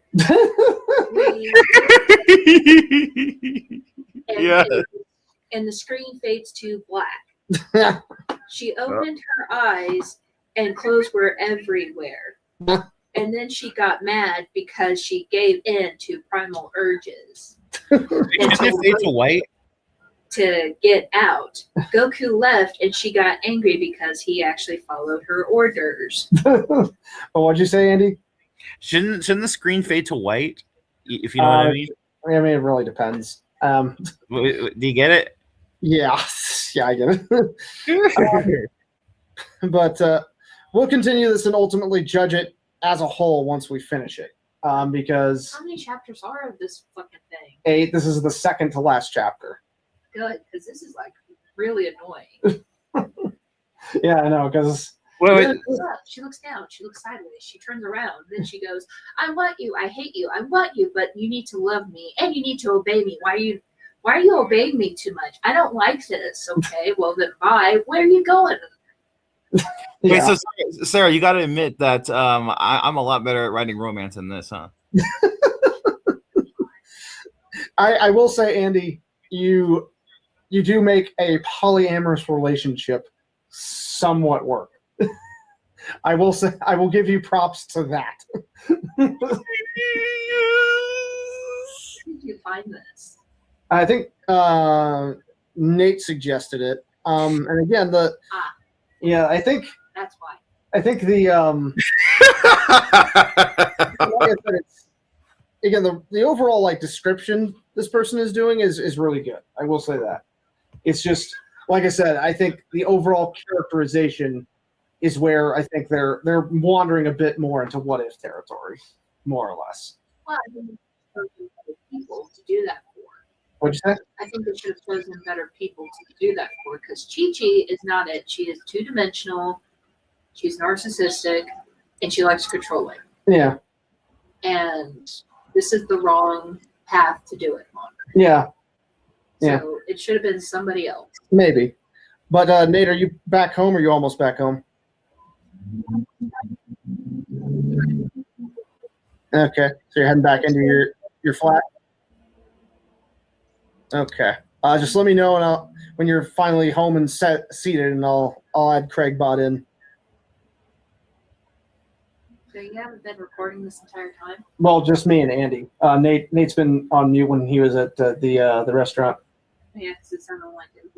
Yeah, well, that was the door. I thought it was new tricks.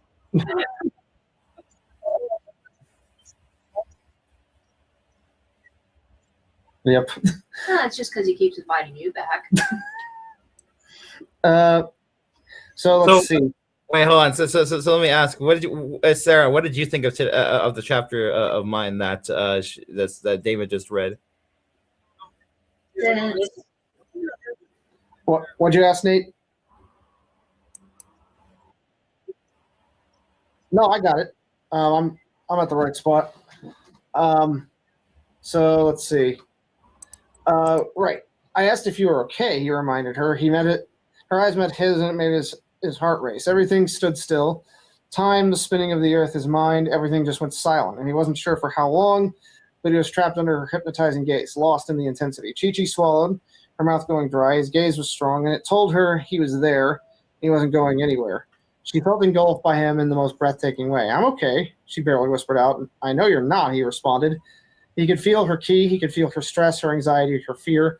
I meant from the earthquake. I'm not hurt or anything. I'm okay, she corrected herself. She felt his eyes on her, his pupils darting back and forth, hers. Well, that's good, he told her. He gently told her. Chi-Chi took a breath, her fingers fidgeting as their gaze lingered. So you wanted to talk, she pressed. Why'd you get them divorce papers? He asked her quietly. The sadness in his eyes looked just as painful to look at as it was to hear in his voice. She wasn't expecting that question, at least not yet. Seemed he wanted to get right to it. I didn't get them. I never asked for them. He gave them to me, she told him, and she couldn't help but feel guilty for it. I felt so small when I saw them papers, Chi-Chi. I can't even tell you how much that hurt. And like I said, I didn't ask for them, Goku. I didn't even read them. I couldn't even bring myself to read them. They just stayed there on top of the microwave. Are they still there? No, I threw them out, she assured him. Goku went for a few seconds before talking again. I'm sorry. I know I shouldn't be upset with you. I'm the one who caused all this. But it hurt so bad when I saw them, he admitted. Chi-Chi hesitated for a moment before pressing on with their much-needed conversation. Okay, Nate, you home? Not yet. Okay. All right, I'll still get Craigbot ready.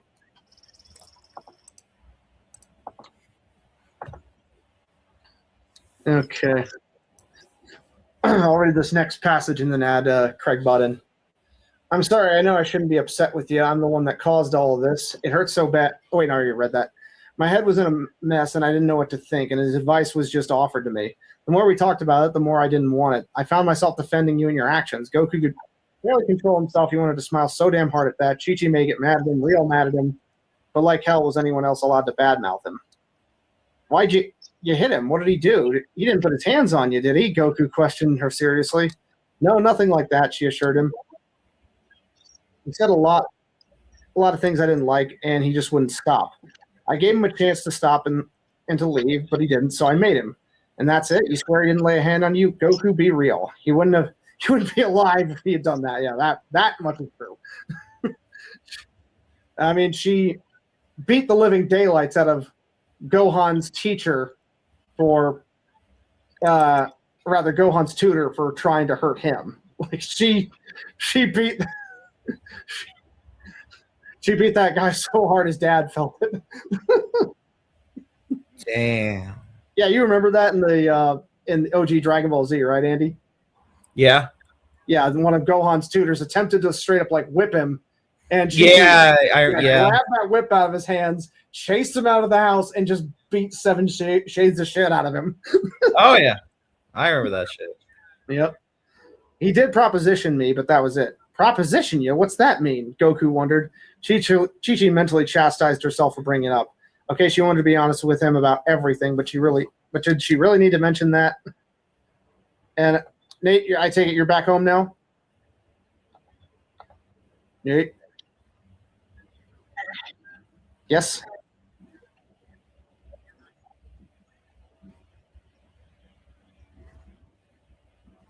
Okay. Let me go ahead and add Krigbot in now. Now that you're... All right, we're at 1 hour and 36 minutes when we add you in. So, bit late, but still do the intro, Nate. Okay, hello, pebbles across all platforms. Welcome to another episode of the Idiots Podcast. 113. Weirdly, just after this fanfic, you'll be saying the outro. Oh well. It happens, yeah. But I take it the job interview went well? Oh, That was what not you were really, at, right? It no. wasn't something else. Yeah, I mean it's a long story, and I'll tell you like more Later. Okay, understandable. once I'm like more settled and stuff. And I was just like, yeah. Okay. It's when someone makes a suggestion of section, not subtly. He basically offered me his services as a divorce lawyer for free, and I would have sex with him, she explained. She felt and saw the change in her husband immediately. The anger clearly written all over his face, his jaw tense, his brows knitted together. Are you serious? He asked with a clenched jaw. It's fine, Goku. That was the last thing he said before I punched him. I dealt with it. Should have hit him harder, Goku thought. Damn, and I was right there with him. I should have broke his arm off. Goku, no, it wasn't necessary. Maybe a leg. Goku. Chi-Chi gave him a knowing look. That's not you. Could have been, he grumbled out. Chi-Chi shook her head at him, his need to defend her, making her stomach flutter. She couldn't help it. She always did like it when he was protective of her. As oblivious and as naive as the man could be, he had always been protective of her. I am thankful, though, for you standing up for me and taking the fall. You didn't have to do that, Chi-Chi told him gently. Yeah, I did. No, you didn't. You could have been locked away for something you didn't do. Like to see him try. I mean, that is true. It's like they literally cannot contain Goku. Like him being locked up is entirely by choice. That is true. He's technically cooperating, but he's like, I could literally just push down the wall of this prison with one hand. I mean, he could probably bench press. He could easily bench press the planet. That's not saying much. Yeah. Hello, He you could- fluffbut. He could literally lift the entire prison up and just walk out under it. Yes, yes, pretty much. Yep. You're a fluffbut. No, you didn't. You other could have been. fluff. Wait, no, you already did that. Swiping his hand away as to dismiss her silly words. Chi-Chi couldn't help but snort, his silly behavior amusing. It made him smile and return the awkwardness in the air lifting some. Well, thank you all the same, she softly said again. It's okay. They were both glad that was settled.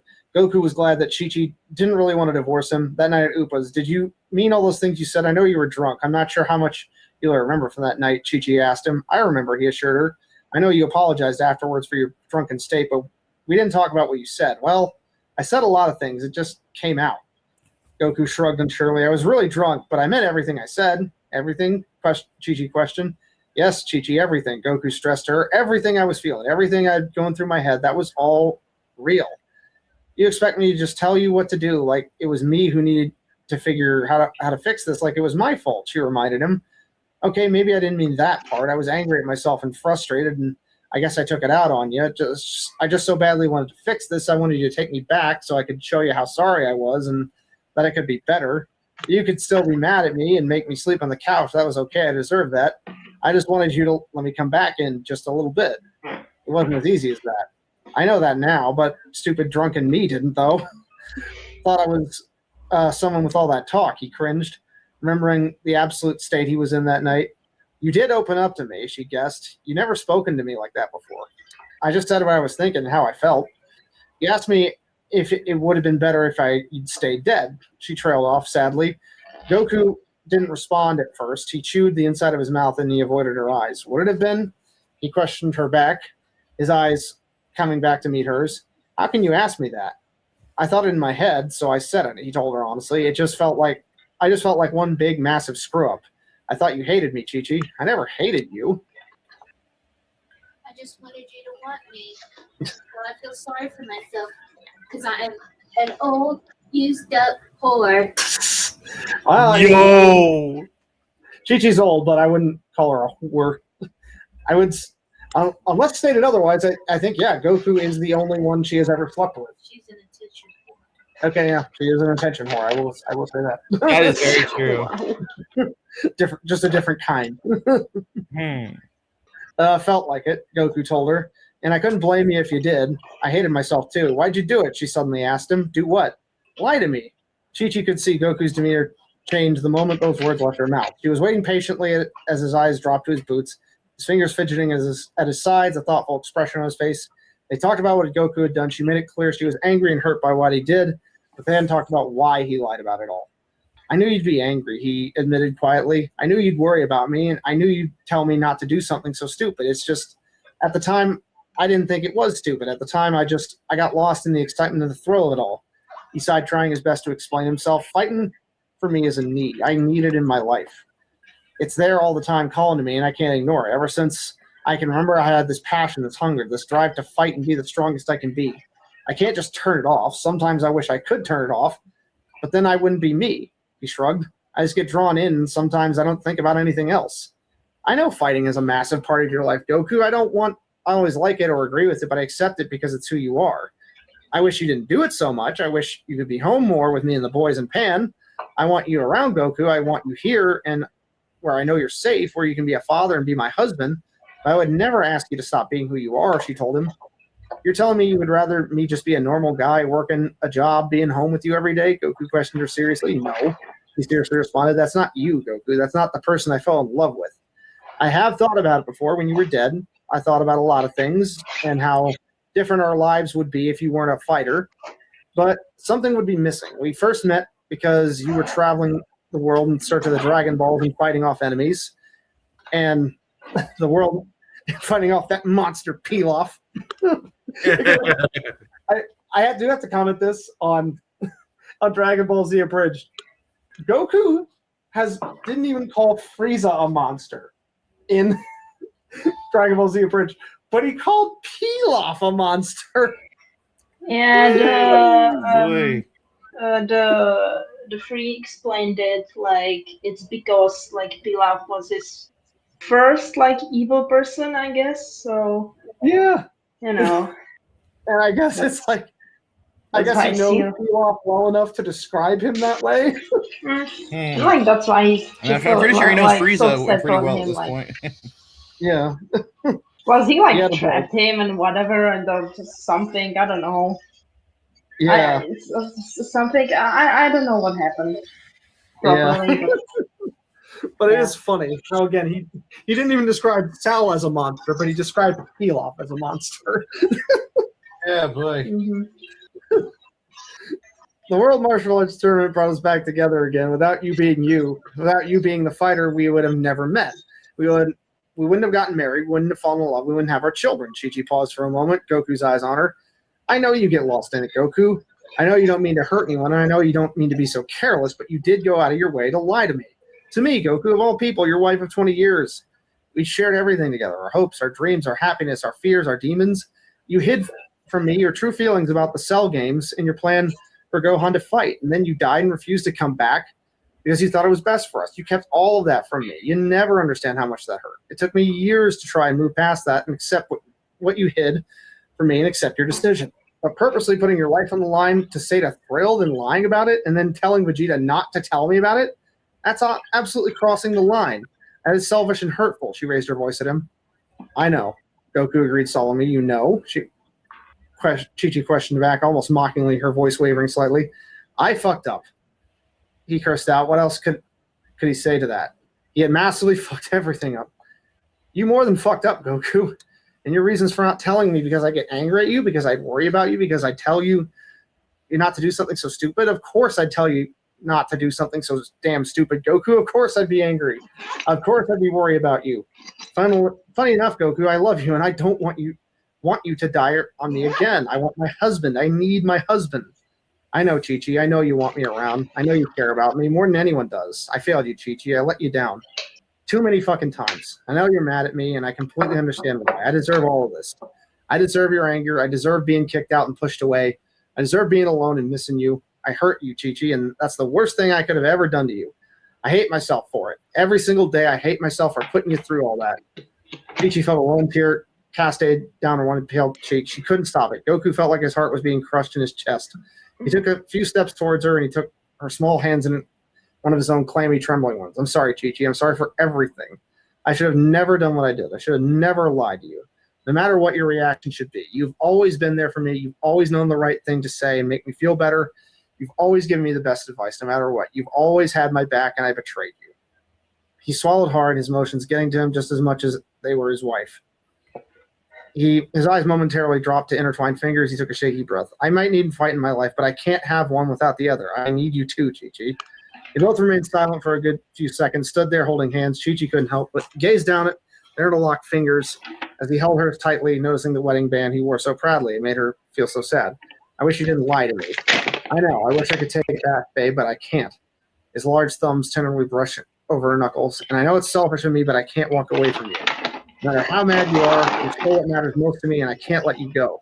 I told myself I'd do whatever you wanted, no matter what it was, because I thought that was the right thing to do, because you deserve a better than me, but I can't let you go, Chi-Chi. More tears fell from her sparkling eyes, and Goku released one of her hands so he could gently wipe them away from her beautiful face. I ain't been myself, Chi-Chi. I don't know what I'm doing. I can't sleep. I can't think straight, and all I can think about is you. That's how much I care about us, Chi-Chi, how much I miss you. I didn't think you'd kick me out for as long as you did. You were damn serious, and that's how I know how badly I messed up. It got me thinking about what I did and understanding why you were so mad at me. It wasn't just about the lie. It was what I lied about. I just didn't think I got excited and I was careless. You were right, Chi-Chi. I was wrong for that, and I shouldn't have acted the way I did. I'm disappointed in you, Goku, she added in, as if he could feel worse. I know. You made a promise to me when you came back to life that you never hide from anything from me again. You broke that promise, Goku. And you did what you said you'd never do to me again. And I'm sorry I broke my promises. I do my best to keep my promises. I always have. You know that.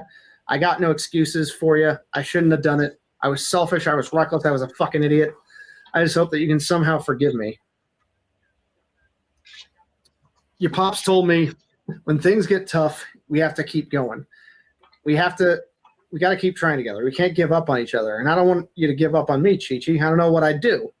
He told her, letting his thumb brush across her cheek in a gentle caress. I've never given up on you, not even when you left me for 7 years, Goku, she reminded him. I know, and I'm so glad you didn't. You're saying everything I want to hear, but how do I know you really mean it? How do I know you won't do this again? She asked him. Goku stepped even closer, leaving absolutely no space between them. She found herself buckling under his intense gaze. He was melting her resistance one word at a time, one breath at a time. Because for a moment there, I lost you. Breathed out. I lost your trust. I lost your respect. I said to you that night at Upa's that we spent our entire lives building all this together, our home, our family, but we built trust between us too. What is? Who is that song?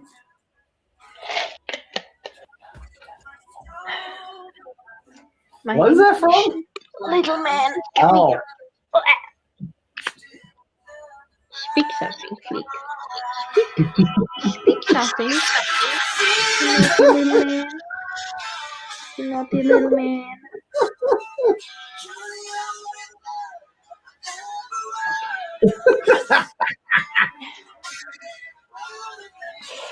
I'll have to go and buy a voice.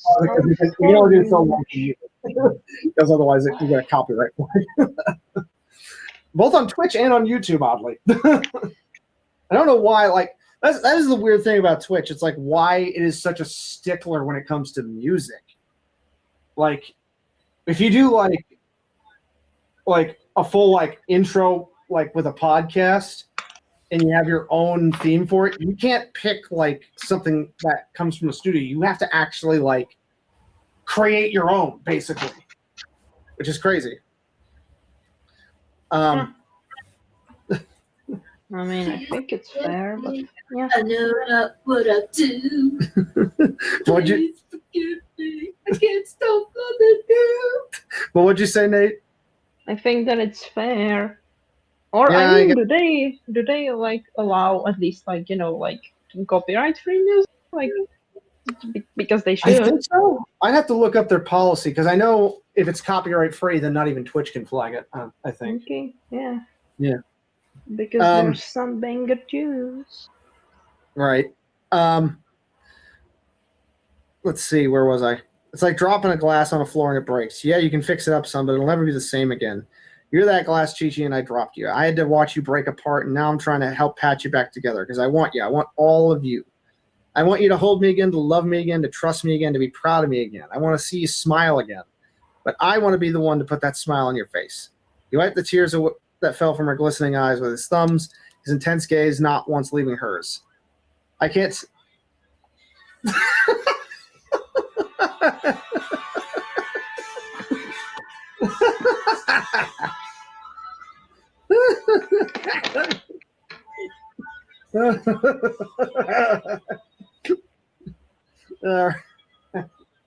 Cause baby, I can't fight this feeling anymore. that is like what this what the scene is like a bit. I can't tell you I won't make mistakes, Chi-Chi, because that'd be lying. I will make mistakes, but I won't hurt you like that again. I won't lie to you again. He dipped his head down and closed his eyes, leaning his forehead against hers, his nose softly nudging hers. You're the best I ever had, he breathed out. How would you know that when you never had anyone else but me? She softly responded. And I never needed to have anyone else to know that I have the best, he whispered to her, pulling back slightly so he could look her in the eyes. I'm yours, Chi-Chi. I've always been yours, and you're mine. That's just the way it is. His armor dropped when his soft lips descended onto hers. There was a warmth in her chest and a tremble on her knees, a small hand clinging to his cotton shirt in an attempt to steady herself. Goku sighed contently against her lips, so soft, so delicate, so sweet. It had his heart pounding in his chest and the butterflies whirling in his stomach. Just chewing up with the romance songs.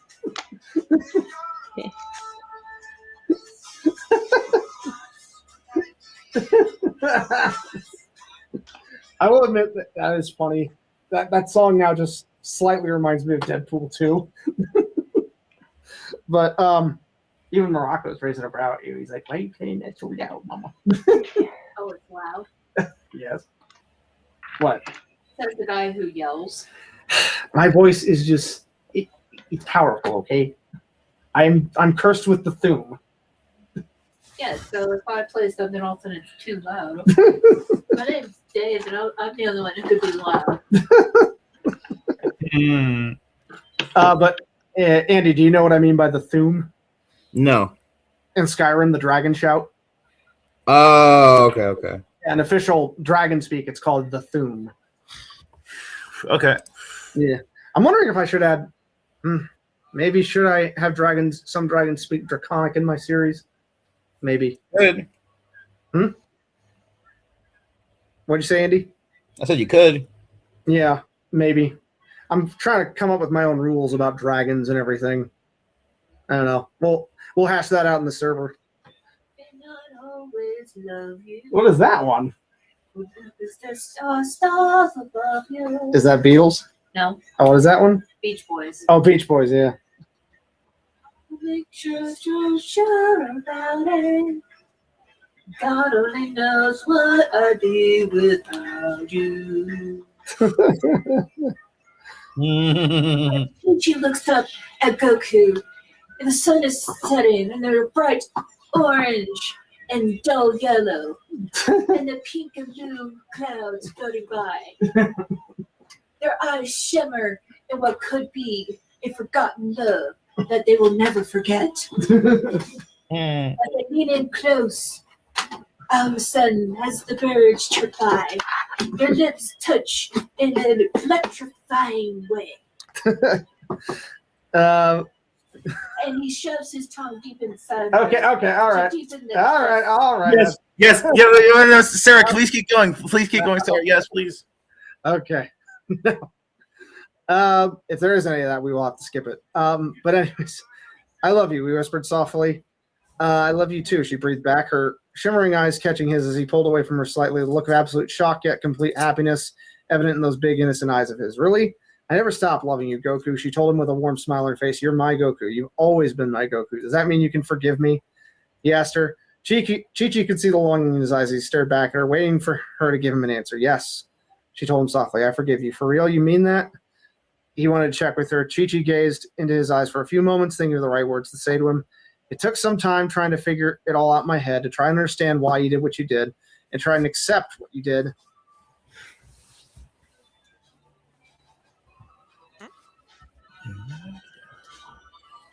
What is that one? Is that Depeche Mode? No. What is that one? Why don't you continue reading? I'm just going to play some songs at the moment. Or else we're never going to get through this goddamn fanfic, and I'm going to just slash my tongue out. I couldn't stop thinking about you and worrying about you. Why? He interrupted. Because look at you, Goku. You've lost weight. When's the last time you had a real proper home-cooked meal?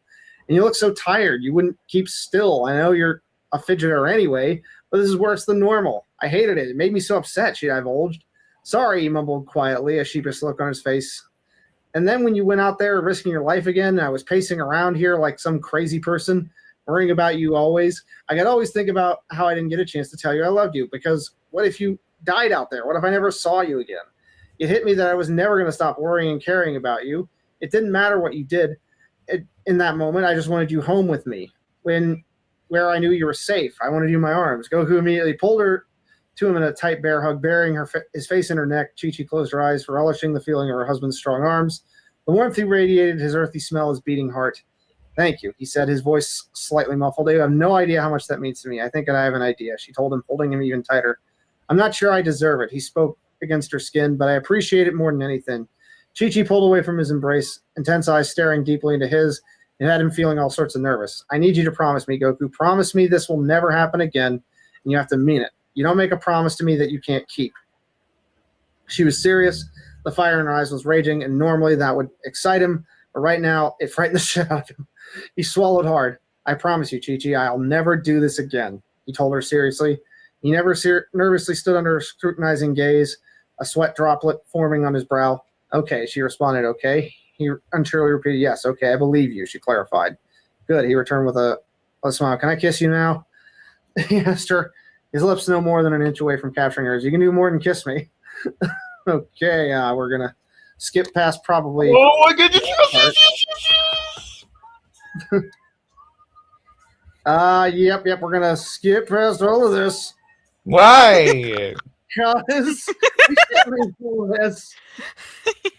Why? What's wrong with it? Oh, it's cute how you're like, I don't know, avoidant. You are almost like Piccolo. Well, in this case, when it comes to YouTube, yeah. I mean, I can read this in private, but I'm not gonna read. Yeah. I'm not gonna read. Her hands cupped his face, nails sensually raking across his skin. I'm sorry, I can't help it. Wow, when Nate reads it, it sounds disgusting. Oh my goodness. Bruh. I Like- died. Like, it sounds like a 12-year-old guy trying to rizz up a girl. Well, I'm sorry. Yo! It's totally My gonna- voice is gonna change in the future. I hope it's gonna happen. You know how What? the first for porn and they think every woman's like that? That's Yeah. what it sounds like. Oh, stars, no. Oh my goodness. Yes, he actually touched her face. Can you believe that? Oh my goodness. Bruh. But Okay, yeah. notes for anyone wanting romantic advice, yes. Try to be yourself. Don't try to copy anything you read or watch. When it comes to reading, actually, if you read good, like actually good stuff, then I mean, yeah, if you are going to different. try anything you read, Ask. make sure it's from like good stuff. Yeah, like this fanfic.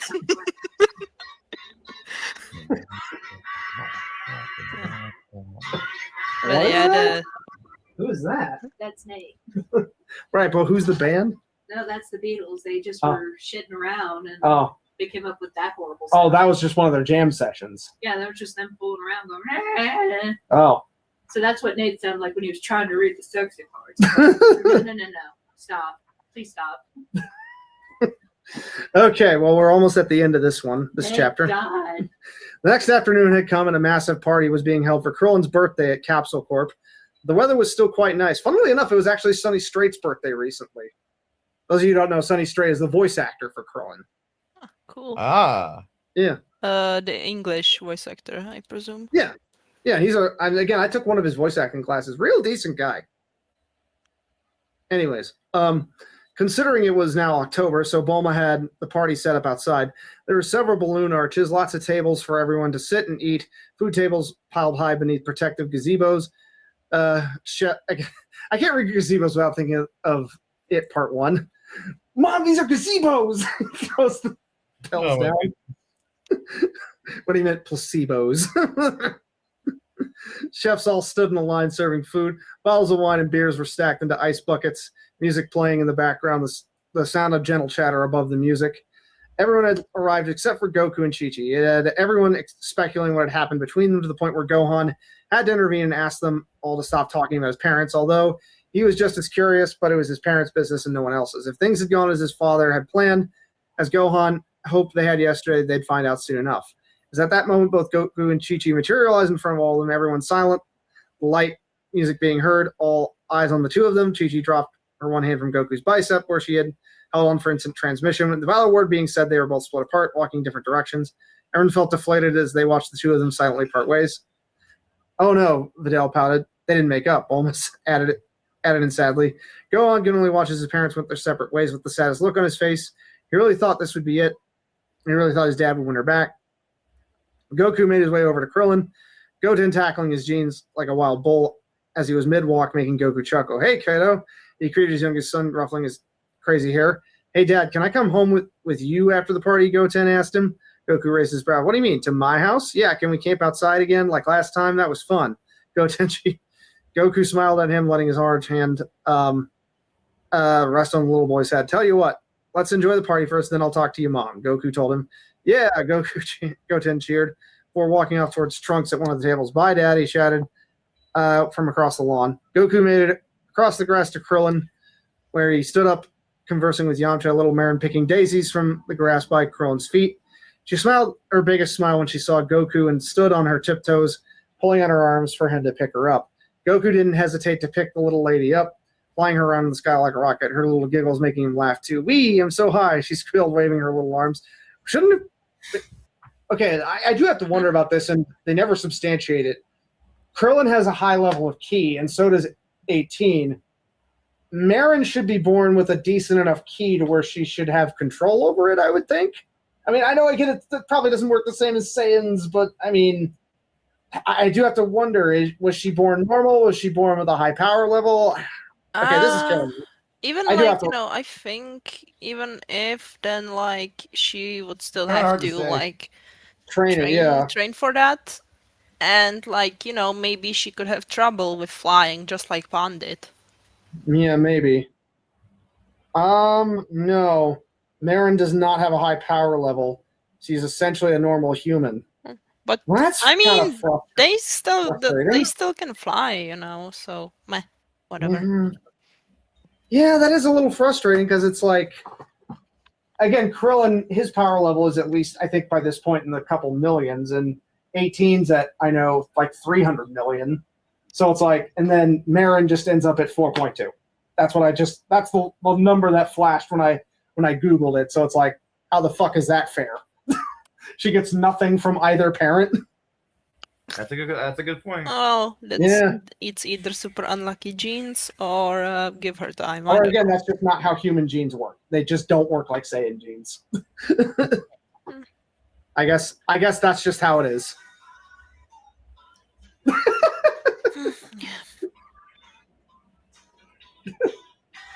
Would you play this at a barbecue for a birthday party?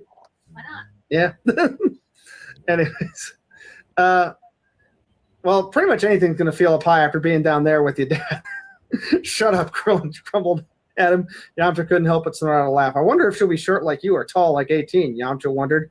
Krillin shot him a glare, which only fueled more laughter. 18 ain't even tall, Goku pointed out, his eyes looking over at 18, who stood chatting with Bulma, Mrs. Briefs, and Videl. Whatever, or she's like my height, and that's all that matters, Krillin huffed at them, crossing his arms over his chest. Yeah, Krillin's really insecure about his height. Yeah. Goku held Marin to his chest, watching as his little child poked daisies into one of his buttonholes where his white shirt wasn't done up all the way. So what happened, man? Yamcha grabbed his attention. Huh? Goku gave with you and Chi-Chi. Gohan said you'd gone over there to see her, and I know Goten stayed here last night. Did you talk to her? Yamcha asked him. Yeah, I talked to her. Among other things. Goku told them. Yamcha and Krillin eyed each other up, confused by his nonchalance. Well, what happened? Krillin pushed. Goku ducked his head slightly so Marin could slip a daisy in his hair. I don't want to talk about it right now, he told him coolly. Sorry, we shouldn't have said anything, Krillin apologized. It's fine, Goku told him with a smile. I'm hungry, though. Want to get some food with Uncle Goku? Goku asked Marin. Yeah, I want a hot dog, she chirped. They have hot dogs. Oh, they have hot dogs? Funny enough, we had hot dogs for lunch. No, we didn't. They had bratwurst, yes, but it's still the hot dogs. Oh my goodness, Sarah, you're making me so jealous. Wait. Luncheon today was chili dogs. That's pictures in the food section. But So you're telling me under that pile of cheese is supposed to be a hot dog with chili on it? Yes. Okay. And what's that on the corn? It's elotes, kind of. It didn't have the cilantro or the lime, but it had the mayo and cheese and spices. Okay. Yeah. Elotes is like, again, it's normally a Mexican thing. Isn't he just upset that Czech food is boring? Hey, man, Czech stop is pretty good. Then again, not a lot of that is full of Czech food. No. it's Texas meets Czech meets German. Yeah, kind of. And they took the Czech and German food and made it 10 times better. Technically, yeah. Again, there's this place in on the way to Waco in Texas called Czech Stop, where you can get some Czech and German and food with a bit of American flair to it. It's pretty good. Yeah, and it was actually founded by actual Czech and German people, so I don't want Nate going, well, you took something and you'll make up. Oh my goodness. What? So, continuing, that was strange. Yamcha spoke first. Yeah, he doesn't seem glum at all. Seems pretty sprightly, Krillin thought. The other half of the Sun Duo suddenly caught Krillin's eyes as she walked over towards him, a birthday bag in her hands. Hi, Krillin, she greeted him sweetly. Happy birthday, she said as she handed him the gift bag. Oh, you got me a gift? You didn't really have to, he told her, genuinely taking it from her. You got to have a gift on your birthday, she told him. It's only a little something anyway. Well, I'm grateful. Thanks, Chi-Chi. You're welcome. I'll catch up to you later, she chirped before bidding her goodbye, walking up. Okay, what the hell's going on? Yamcha explained once Chi-Chi was far enough away. I have no idea, Krillin murmured. Chi-Chi reached one of the tables where her father was sat with Gohan and Pan. Chi-Chi immediately put out her arms, and Gohan smiled, handing her a happy, gurgling Pan to his mother. There's my sweet girl, Chi-Chi cooed, snuggling Pan affectionately, making the small child giggle. Hey, Mom, how you doing? Gohan asked her, scooting over and pulling out a chair for her. I'm fine, thank you, she chirped, sitting at the chair Gohan had pulled out for her. Even better now I've seen you. She poked her granddaughter's little nose with her index finger, making her smile. You seem happy, Gohan noted. Did you have a nice evening? Her father asked her. Chi-Chi knew what her father and son were trying to get at, but she gave him the vague response. It was good, thanks, Dad. Just what I needed. I managed to relax. I slept well, and I felt refreshed this morning. Did you see Dad? He said something about going to see you, Gohan asked her hesitantly. I saw your father, she replied. The Ox King and Gohan shared a confused look. She wasn't giving them anything. So you saw Dad? Gohan wanted to check. Yep. And everything's okay? He questioned her further. I'm just fine, Gohan. She tapped his knee gently before playing with her granddaughter at the table. Gohan and her father were beyond confused. I'm going to get a drink from the table. Do you want something, Mom? Gohan offered as he stood up. I'd love something cold. Surprise me, she answered. Gohan just kicked her. Okay. He returned, still stood on the spot. I'm Grandpa. Do you want anything? No, I'm fine, thank you, Gohan. The big man replied. Gohan nodded and walked off towards the drinks table where his wife, 18, Bulma, and Mrs. Briefs all stood waiting for him. By Mrs. Briefs, I think they mean Panty, right? Bulma's mom. Probably.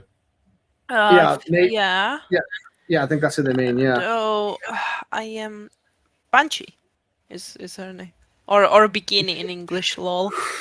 Yeah, it depends on which one. But yeah. Well, I think that's the thing. In the English, though, they never mention her name. They never say her name once. They just call her Mrs. Briefs. Mm. Yeah.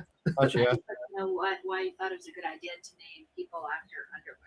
I mean, the entire Ginyu Force is named after items you find in a fridge. No, that's Frieza Force. Ginyu Force is named after milk products and milk. Sure, Ginyu yeah. is milk and like, you know. So was he high when he wrote all this? Maybe, yeah. Maybe, yeah, Toriyama did have his own way of getting high, maybe. He just got hungry. He was like puffing like or something, and he's like, "Oh wow, the Ginyu Force is in my fridge." His milk started talking to him along with his ricotta cheese. And, This carrot is talking to me. wait, no, Jace is just cheese. Yeah. I Jace. don't care. Yeah, and his butter started talking to him too, and it had a blue container. So did they speak in the southern accent? Go, well, butter my biscuit and slap my tits. Or again, the butter talks like a lizard person. Well, butter my biscuits and smack my ass. Oh my goodness. What do you think biscuits is, Dave? Right. I'm just, but So basically, you just said butter my ass and slap my ass. yeah. I was just rambling. Okay, but, that has given me an interesting thought, though. Also, how is my birder voice, guys? Yeah, Birder, the big blue guy. So he's named after I'm a me. big blue No, his name snake is guy. Butter. I'm a big blue snake guy. And I'm the fastest in the universe. I'm the fastest guy in the universe. Does that mean also sexually? Yeah, I was gonna say that. Someone had to have said that to him as a reply at one point. Someone had to have, So you jack around. Jace. right? Or Reminds me of that one scene from Ghost Stories where he's like, "I saw you beating off the other day, Tiny," or should I say, Speedy? No. Okay, I didn't hear. I bet that Sarah probably says that to you sometimes, doesn't she? no. Oh, she doesn't? Okay. Anyways, I she would just be mean. You're like Chi-Chi going, and nothing I did say, father, no, blah, blah, blah. Where does this fucking end? this section's almost like nearly over, like near the bottom Can here. we just like fast forward and get to the fucking end? Okay. Yeah, a lot of this is just small talk, so we'll see if there's any stuff here that's pertinent. Bulma looked at Chi-Chi and smiled and said, "Hello, darling, how are you?" Chi-Chi grimaced at the high-pitched hello and finally looked down at her nails and then said, I guess I'm fine, Bulma. How are you? Bulma winced and was like, "Ah." Okay. So basically, skipping ahead, yeah, it looks like everything's, kind of wrapped up. This is the happy ending, and the last chapter is a bit of an epilogue. So They had 2 more kids because Chi-Chi cannot keep her fucking hands to herself. right. Oh no. But the next chapter looks to be a bit shorter. We'll still do that one on the next one. But we'll go ahead and pull up some Valheim. And yeah, my throat's a little sore as it is anyway. You didn't. Oh, okay. Okay, Yeah. if your throat is sore, you're excused then. Mm-hmm. Nate, if you want to read this, go read it, please. You don't need an off day to read it to you. So go to sleep. It's not just for me, like reading it for me. It's for whoever else Yes, is Mommy. gonna Yeah. be listening. But anyways, Why? They could just go read it themselves unless they're blind. some people actually Or, do like like- their voice. Yeah. Like I'm actually, weirdly enough, I'm actually getting some more views on my narrations, and I do need to do this for Halloween. I do need to do. Someone requested this. I do need to do part 2 of my Bloodborne audio drama that I did because someone actually asked if there was a part 2. So Nate just basically wants you to read the sexual parts. So you can Oh. go, See, if- "Oh, no, I'm coming." if it was- Oh. That See, if it being was said, me- we'll wrap up the luncheon. If it was me, you see, if it was me, I would be like, "Mommy, can you please rate the sexual parts?" I'm not sure which is worse. As for nipple hearted, as she rubbed up against Goku. Okay. Goku Yo, yes, please get going, please get going, yes. Okay. Goku going opens his on? mouth and said, "Spit in it." No. Oh my god! That Oh being my said, let's wrap up the luncheon. Nate, go ahead and wrap it up. Goodbye, Pebbles across all platforms. This has been the Idiots Podcast. Okay, now we're gonna start up Valheim. Thank God. Shit. And I started another new world because Valheim is fun to kind of start off. It just gets frustrating when you get to the freaking Mistlands. But Andy, I'm gonna you can hop it into Discord, or do you got to get going? I gotta go for a half hour. If you're still here after that, I'll be back. Yeah, I'll still be here. All right, so just go ahead and exit. You can Okay. just keep going on for another 2 hours. No, I'm only probably going to go another hour 15 minutes maybe. Here's Valheim. There we go, Valheim. And change the category.